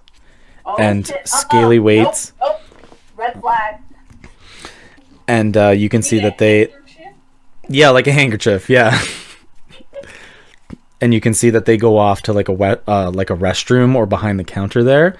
And Following them. And you can see... No, they do not leave Nova sight. And you can see that the man here kind of like gets in between you real quick as you go to pursue them. Can't stop, won't stop. I'm just gonna pretend And to you- like be and stumble into him and be like, "Oh, bye!" I just gotta, and just like push past him. Listen, I'm sure that they are going to be just fine. You wouldn't go in between them, would you? She just needs to be cleaned up, and they will be just fine. You see his eyes go from like a emerald green and circle to red. I need you to give me a wisdom saving throw. No, what's charmed? A constitution saving throw? Get wrecked. I'm pretty sure she is against being turned. Yep, because of her class there. Yeah. As he like the circles in his eyes like begin to fade, and he goes, "Oh, you don't think I wouldn't recognize you underneath that dressing of yours?" Well, I don't know who the fuck you are. You must be town. Handsome. Yep. Sir Handsome is correct. My name is Beveld, and you can see that he has like a delicate top hat, and he takes it off and bows to you. And he goes, "Well, enjoy the show. I'm sure that things are going to get a little bit more crazy as these... You can see some of the hunters there are starting to like try to get up to Scaly Waits as he's still playing his banjo, and as they start climbing the stage, you can see him kicking them down in the face while he continues playing his banjo. As one of them like makes its way out, he gets out the thunder club and knocks one in the face, zapping him back, and he and he just continues dancing, playing his banjo. I was gonna say the Thunder Club also works as a harp. Just put some strings on it. Woo! Yeah, she's making beeline straight for, if not the bathroom where those two were headed for. Immediate, like, straight beeline. Okay. Not this stupid goddamn top hat. You can see that he stares you down as he's kind of like intervened for that little bit of time. And as you go into the washroom, you can see that there is a window that's open and a draft coming through the room. Just jump through the window. You jump through the window without alarming Ismark whatsoever, and you can see that there is. I got drip off shit to do. You can see that there is footsteps. You can see that there is footsteps going around the side of the building. She's booking it. You go around the footsteps and following them, as you can see that they kind of start to pitter-patter off. I'd like you to give me an investigation check to keep up with the footsteps. Okay.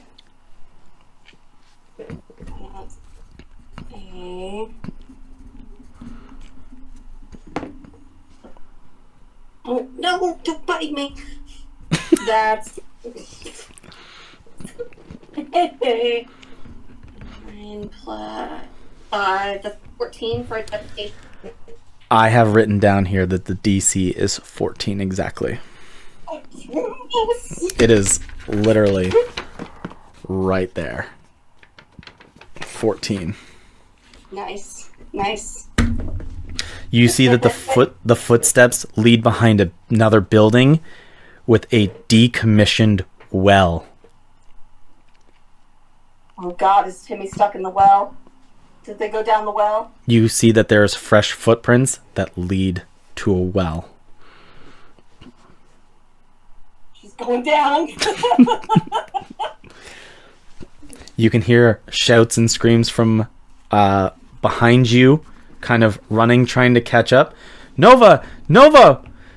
What happened? And you can, as you throw yourself down the well, I'd like you to give me a dexterity saving throw from hitting the bottom.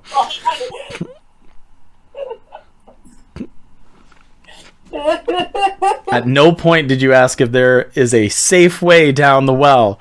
No! Listen, there's no Falling down well. This stupid idiot! The Hat Man stopped me! Okay.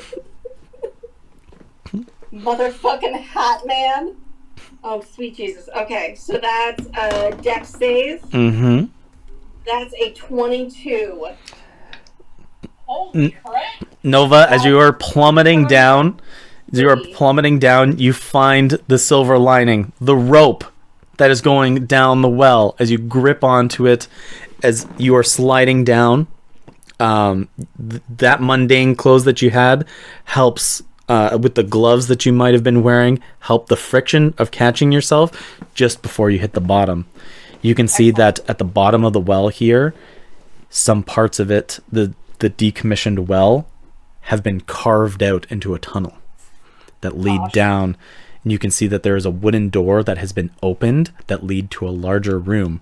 That room that's off in the distance is lit by torchlight, and you can see that there is a table with somebody on it moving back and forth. Wait, there's somebody on the table and the person on the table is moving back and forth? Yes. I don't understand. Like they're wriggling, moving back and forth? Or Yeah. like the table is moving? They are. You can tell that they are almost restrained. I'll just say it for purpose here that you can tell that they are bound with rope and their mouth is gagged. Ah, okay. Do I see anybody else in the room? Do I see any contraptions attached to her? As you walk up, just before you enter into the room, you can see that there is another door that's to the other side of the room here, and you can see that there is a hallway with no door off to the right hand side, but you can tell that there is a woman that's on a table with what looks to be like old dried blood amongst the rubble here around the table, as she is wriggling and screaming and looking over at you, almost begging for like help, with her mouth is like muzzled by rope. Are there any like symbols on the table, or is it just dried blood from like dry blood, and it's just a one wooden table in the middle of the room? If you'd like to give me a perception check, you can. Yeah, I don't want to get beat behind the head or some shit. Mother fucker, I love this game. I got a natural 1. And my perception is what? 0. How did I survive? It's almost overwhelming that you're in a situation like this again, where you don't want to go in alone, as a hand grips you from your back. Nova, what have you discovered here? Get her free. I'm gonna go after the floppy hat lady, and she's gonna run down the hall. You're gonna run down the hallway? Yeah. As you go to run down the hallway, you see that Ismark goes to the table and goes to undo the woman here. You can see that all of the dressings on the woman were loose.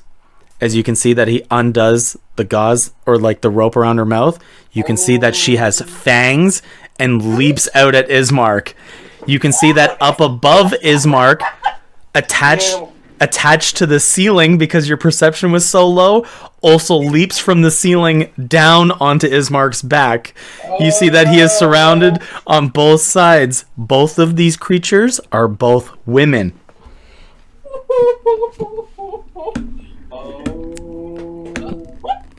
This is not the suck he wanted.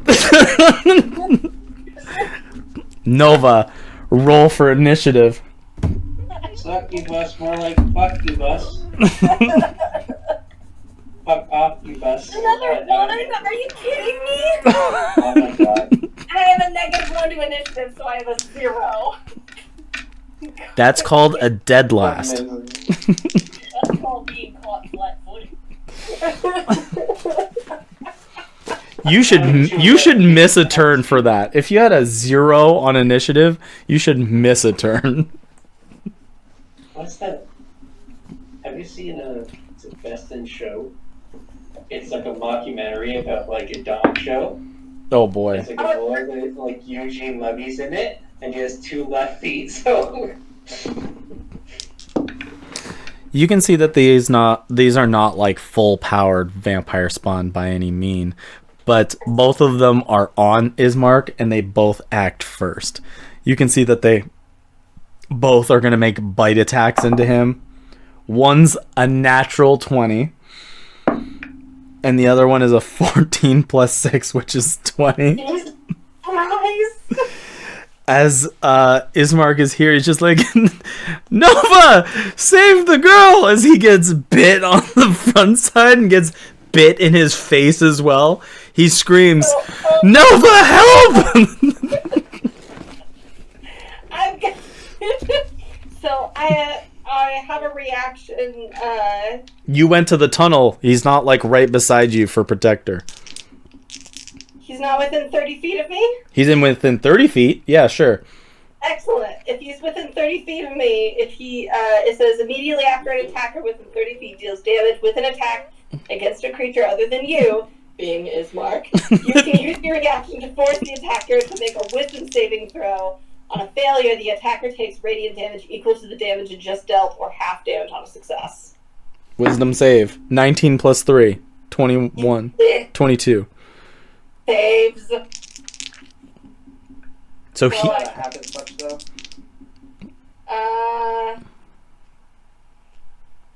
So the... half damage on a success, yeah. So he's going to take half damage of the critical? Yeah, so it says the attacker takes radiant damage, half as much damage as it just dealt. But does the attacker still do damage to him? Yeah, yeah. Oh, okay. Well, Immediately after the attack. and it's all radiant? Yeah. Okay. I don't know why my cat's really upset about that, but...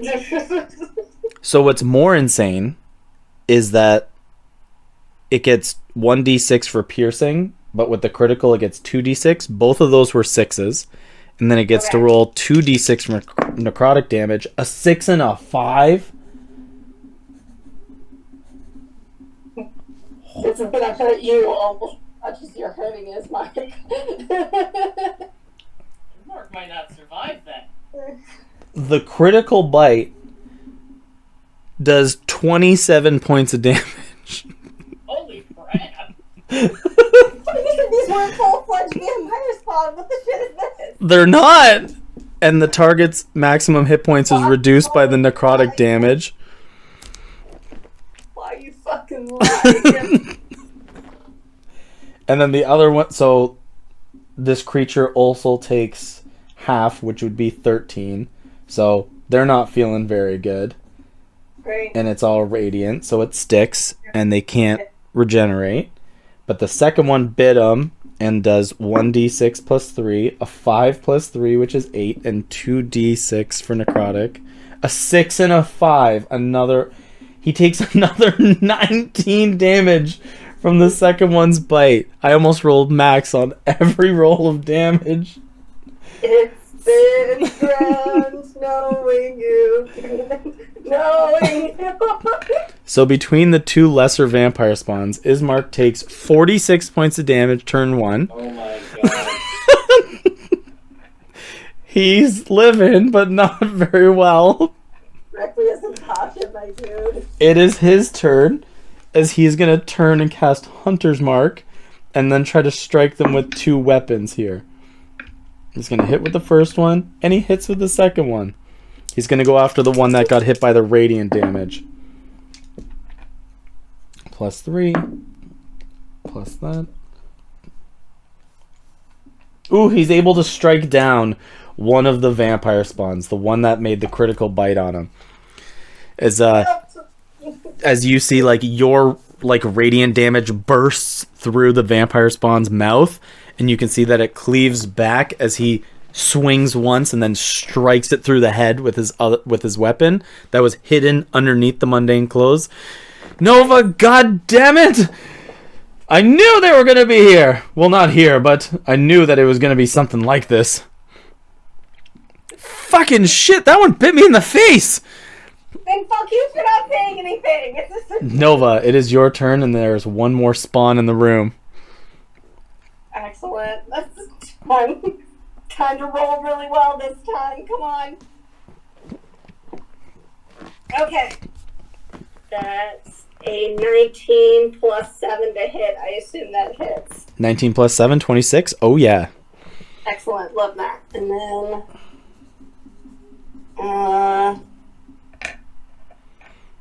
8. That's not that one. That's this one. That's 5 plus 3. That's 8 points of damage. Okay. Plus...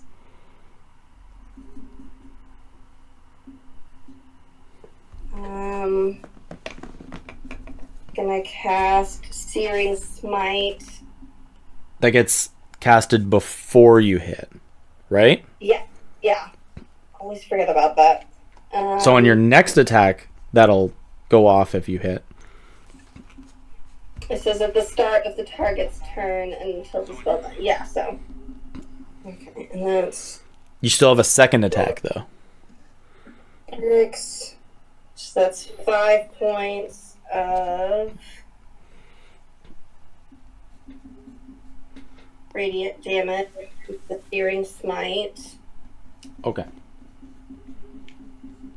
And then I get a second attack?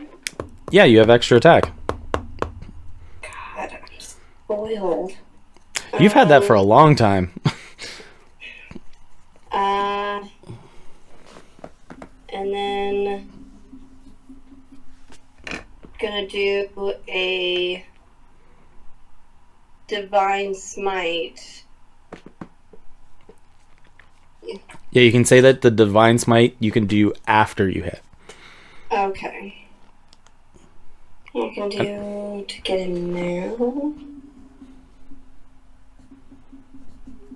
So your first attack you did 13 damage total. Okay. 8 plus 5. Okay, so make your second attack. Sorry, scrolling through. Nope. That's a 9. Total? To hit? Yeah. Are you sure? Yeah, I rolled a 2 and my Morning Star is a plus 7. Okay, so 9 misses. And that, yeah, let me double check. See if I have any bonus action. You used your bonus action for Searing Smite. Oh, that's right. Oh, then that's it for me. Okay. It is now the vampire's turn, and it is going to bite down on his mark again. Okay. Sorry Alright, bud. That's all you can say as it strikes him again with another bite. God! Oh my god. There's no way. Ismark goes down. Oh, fuck. You see that it gets bit for the third time here, and you can see she finally latches off of Ismark's back, and he gets pushed onto the table there, and you can see that his like neck and his face is just bleeding out onto the table here. She turns and hisses at you, and she goes to run to the well. You can give me a reaction opportunity attack. Excellent. Alright, last chance on this 20, or I'm gonna banish it. Okay. That's a 17 plus 7. Oh yeah. 40. Yep, that'll hit. Okay, perfect. You can smite at this moment as well if you'd like. Excellent.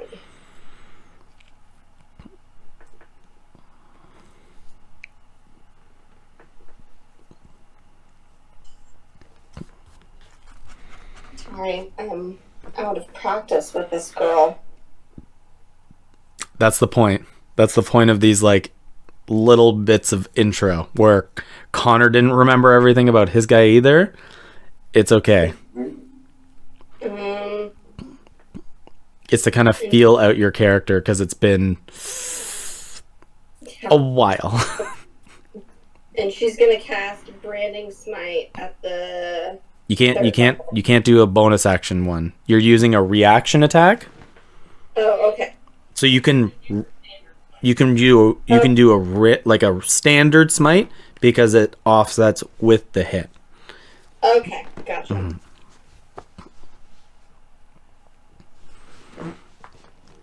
Okay, Divine Smite, so that's 2d8. Mm-hmm. Yeah, if you're just doing a first level one. Yep. Oh no, we're going up to 3rd level. This bitch is not leaving here alive. Okay, so it's. So that's. You also get an extra one if they're undead, right?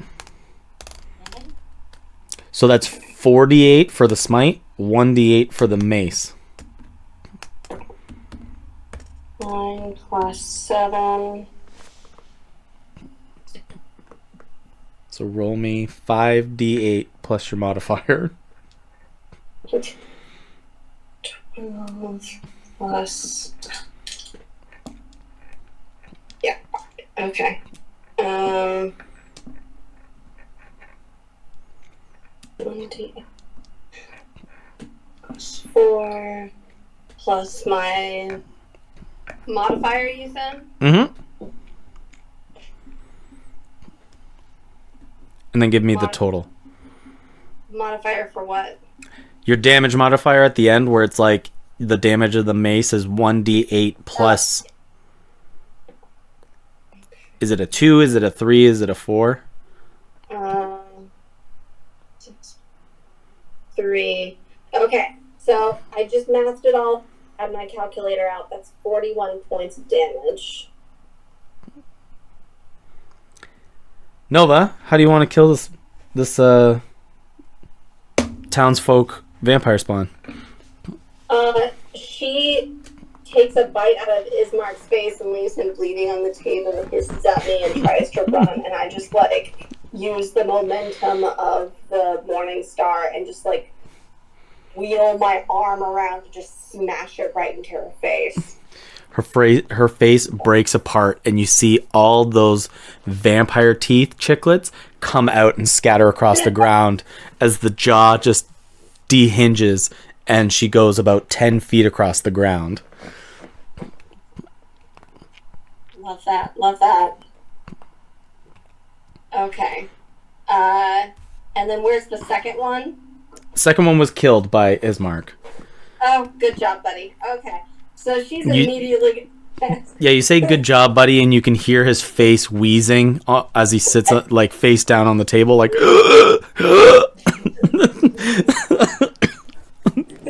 I'm just giving him like 30 hit points from my lay on hands.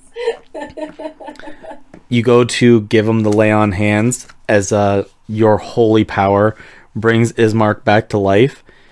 As he kind of just like gets up slowly off the table, holding his face, you can see that there's 2 large puncture wounds, one through like the cheek and the other one right up by close to his eye. Like it bit him right in the face. And he's just like, you know, Nova, we're a good team. You forgot to yell, not in the face. I didn't know that was something I had to do. As slowly the door at the back begins to open. Oh, she, like, immediately turns from him and looks over there. You see that there is the woman with the floppy hat in the brilliant dressings holding a knife against the woman's neck.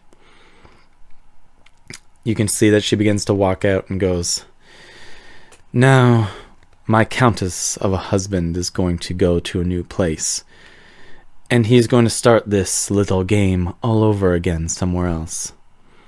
But you're going to let me go free, unless you want to see her dead as well." As she holds the knife intently against the bartender's neck.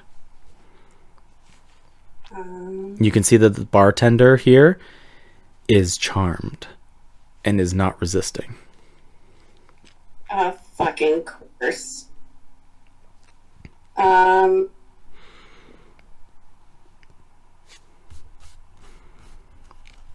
on. I'm checking some. Sure.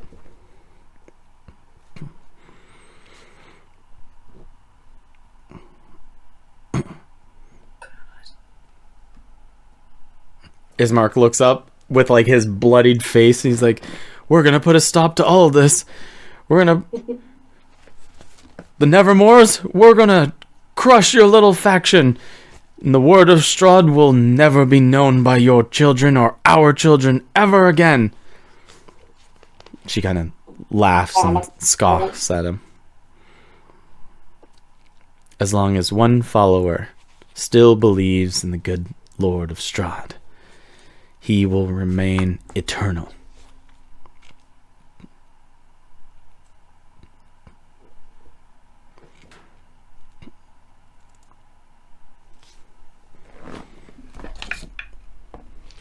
If you're just going to continue this in another town, why do you... Pardon me? If you're going to just continue this in another town over, why do you need her? There's hundreds of meat bags lying around. Try this one.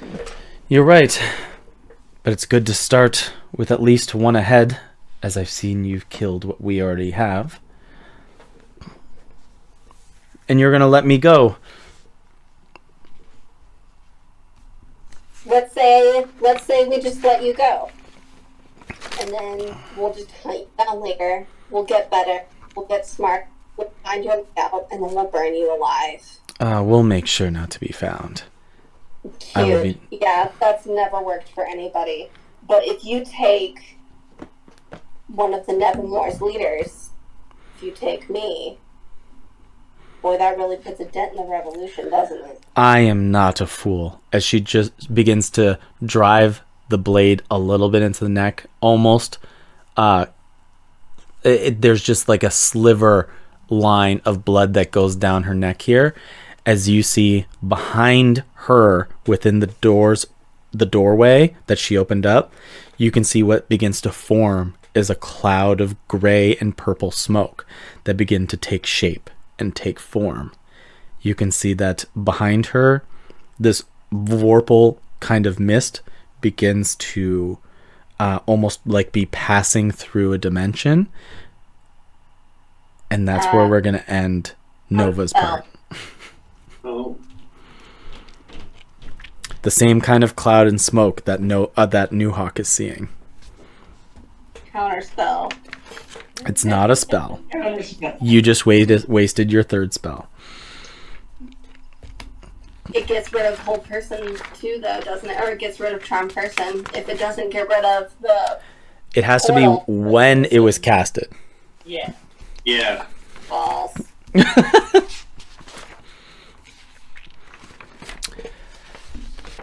So,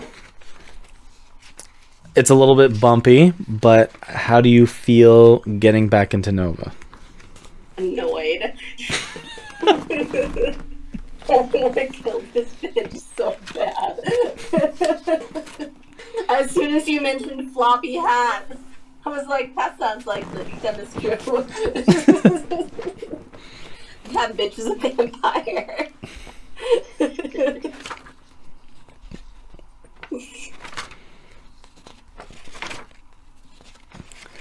No, I'm very excited to be getting back. I need to get more familiar with Nova's character. I realized as I was looking through all of the spells I chose, I was a fucking idiot, and all of the spells I chose are like have some sort of charm element to them, and motherfucking vampires can't be charmed. You're not going to be fighting like a legion of vampires again, though. So this is like a momentum. Okay, but obviously this woman hates me for no reason, and so now I hate her. No reason. No. No reason. Not a single one. To be fair, she's She's probably at that dinner party, and she's like, you know what? I'm gonna make it up in the world, gonna be nice. All of a sudden, boom, fucking T-Rex. Boom, fucking this.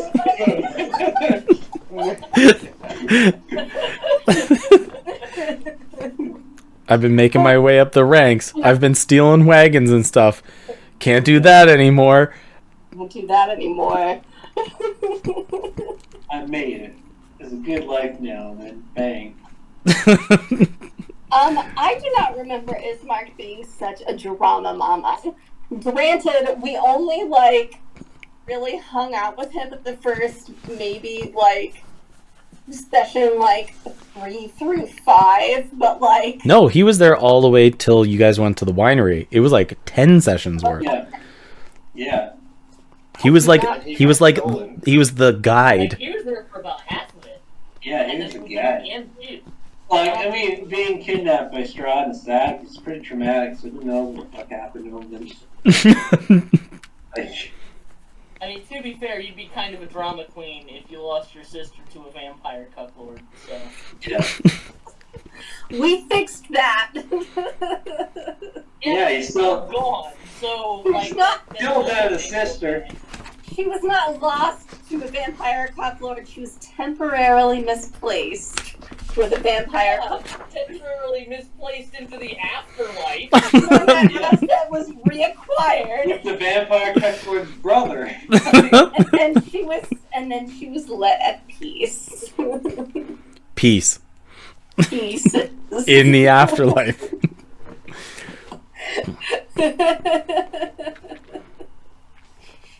Kelly, did you have fun reintroducing Nova? I did, yes.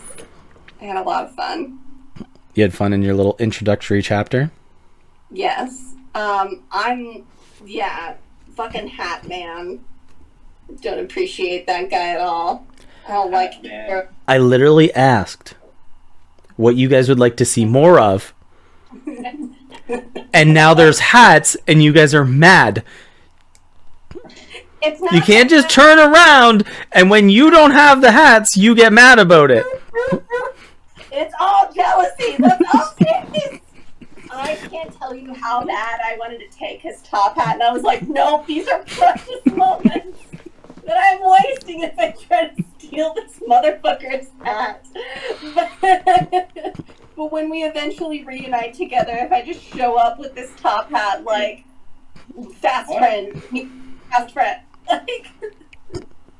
You're like, why do these guys have all these weird fucked up hats? It's like, oh, they have the disease, chromitis.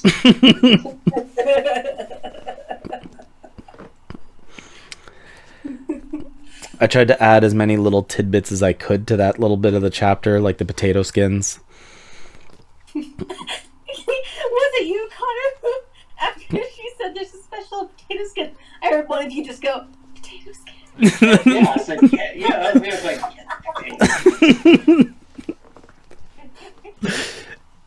It was the only thing you guys ate there. that's the only thing Nuhawk ate. And they gave it to him freely. Yep. No, because the Baron of Valaki, that racist bastard, also served as fish. Specifically, the cat and the turtle got fish. I don't remember if I think I ate it. Like, maybe it's weird. He's just doing his best. Didn't you get served fish at the at Strahd's wedding too? Yes. Yep. Yeah. Because then because the madam whatever tried to talk to you through the fish, and you were like, "No, I'm just gonna eat it." No, he chopped its head off. Nuhawk just got, I don't know. That's not exactly You how. got a letter, dude. You're like that was that moment. You're like, I slowly begin to cut its head off, and it was like, no, I need to talk to you, and you're like, I keep going. And I'm like, okay, hurry up. And then you started to like, okay, I just keep going and cut it off. Like she was fucking beating around the bush. You were the one with something to lose, not her. Look, she didn't have anything important to say, or she would have said it. Well, I'm glad that we've all had fun watching Nuhawk and Nova take place. Fucking stuff. The old. What time was it? Pardon? 30. I'm gonna leave us with one last thing. Okay. We're gonna go to Evan. Oh boy. Oh. Boy. I'm gonna give you one little thing to start out on. Next week we're gonna start with you. Okay. Off of This Is the Back Foot.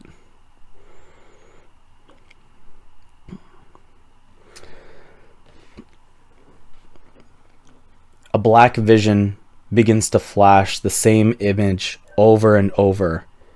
Has death finally claimed my life? The rampant escape of fleeting feet away from Vox Hollow. My companions are swift on their feet, with fear in their eyes. Heavy breaths is all that I hear among the halls and the sewers before the hellfire that drops. It feels like searing fire of an igniting bomb casting all over my body. The ground collapsing from above me. My friends, as I see the furious caverns crush their bodies. It took only a second, but those moments changed everything. This repeats and repeats and repeats. Why? What am I not seeing? A blinding luminescence takes me from this dream, but the burning, that infernal heat still kisses my skin. Cassandra, he's moving. Bring me a fresh vial. And that's where we'll end. Shit. Ooh. We'll get that. I imagine that would be rather violent to survive what happened in the last thing, or potentially not even. Who knows what happened. Surviving a meteor crash? Yeah. But see, the thing is, if we were underground when it occurred, it's like we don't know the full impact of what happened. All I know is the world above me landed on top of me. Do you want to give me one roll if you can remember unless you clearly distinctly remember the name of Cassandra? She was the one that gave out the riddle, right?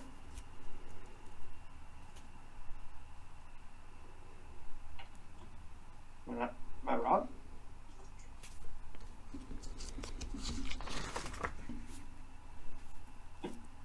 I do not know. What town do you think you're in? The zombie town? Cassandra. 'Cause that was from the You guys house, did not right? give a flying fuck about her, I'll tell you that. Was that? Barely trying to convince me that this person even mattered. You were just like, yep, you're useless, and you're useless. We got this. I hate Oh. that. Oh, Oh, that's Is this the new daughters, Mundrick? right? Old Mundrick? Regular They're the Mundrick? daughters, right? Yeah. No, it's Mundrick. Yes, maybe. Yeah. Hold on. Let's see if I have some notes written down. What's Cassandra? If it turns out being one of Evan's sisters, then it'll be. Oh no, it's not one of his sisters. Yeah, I would say there's no way they would know what to do properly with any type of vial. Otherwise, I will let you roll a history check if you do not clearly remember. I think I remember. There's been a whole lot thrown out there. Yeah, I'm gonna roll a history check on this one. Sure. Oh man. Well, not 20. Hey! Oh shit! That single voice. No, the single word of the first word you hear of Cassandra rings the bell that you must be in Ripvale. That's literally what I was looking at. I was like, there's gotta be in that town where we did practice. Like, I had it written here. Riville, I just didn't have Sandra. I was like, there's no way. Yep, Cassandra. She was like one of the captains with another guy. And they had the rat problem, and you guys were like, you guys are useless. Yeah. I said, I was like, have you gone to the sewers and checked out? And they're like, no. You're like, do you have access to the sewers? And they said no. They said that's on the outside of town, and you guys found out there was an access hole. Yeah. Yeah, apparently the only NPC that I said, because it was the first one we ran across, is Matt Owen. Agreed to help out, sort out the rat problem. Wait, spotted one-eyed Joey and tried to distract the abandoned house. One-eyed Joey!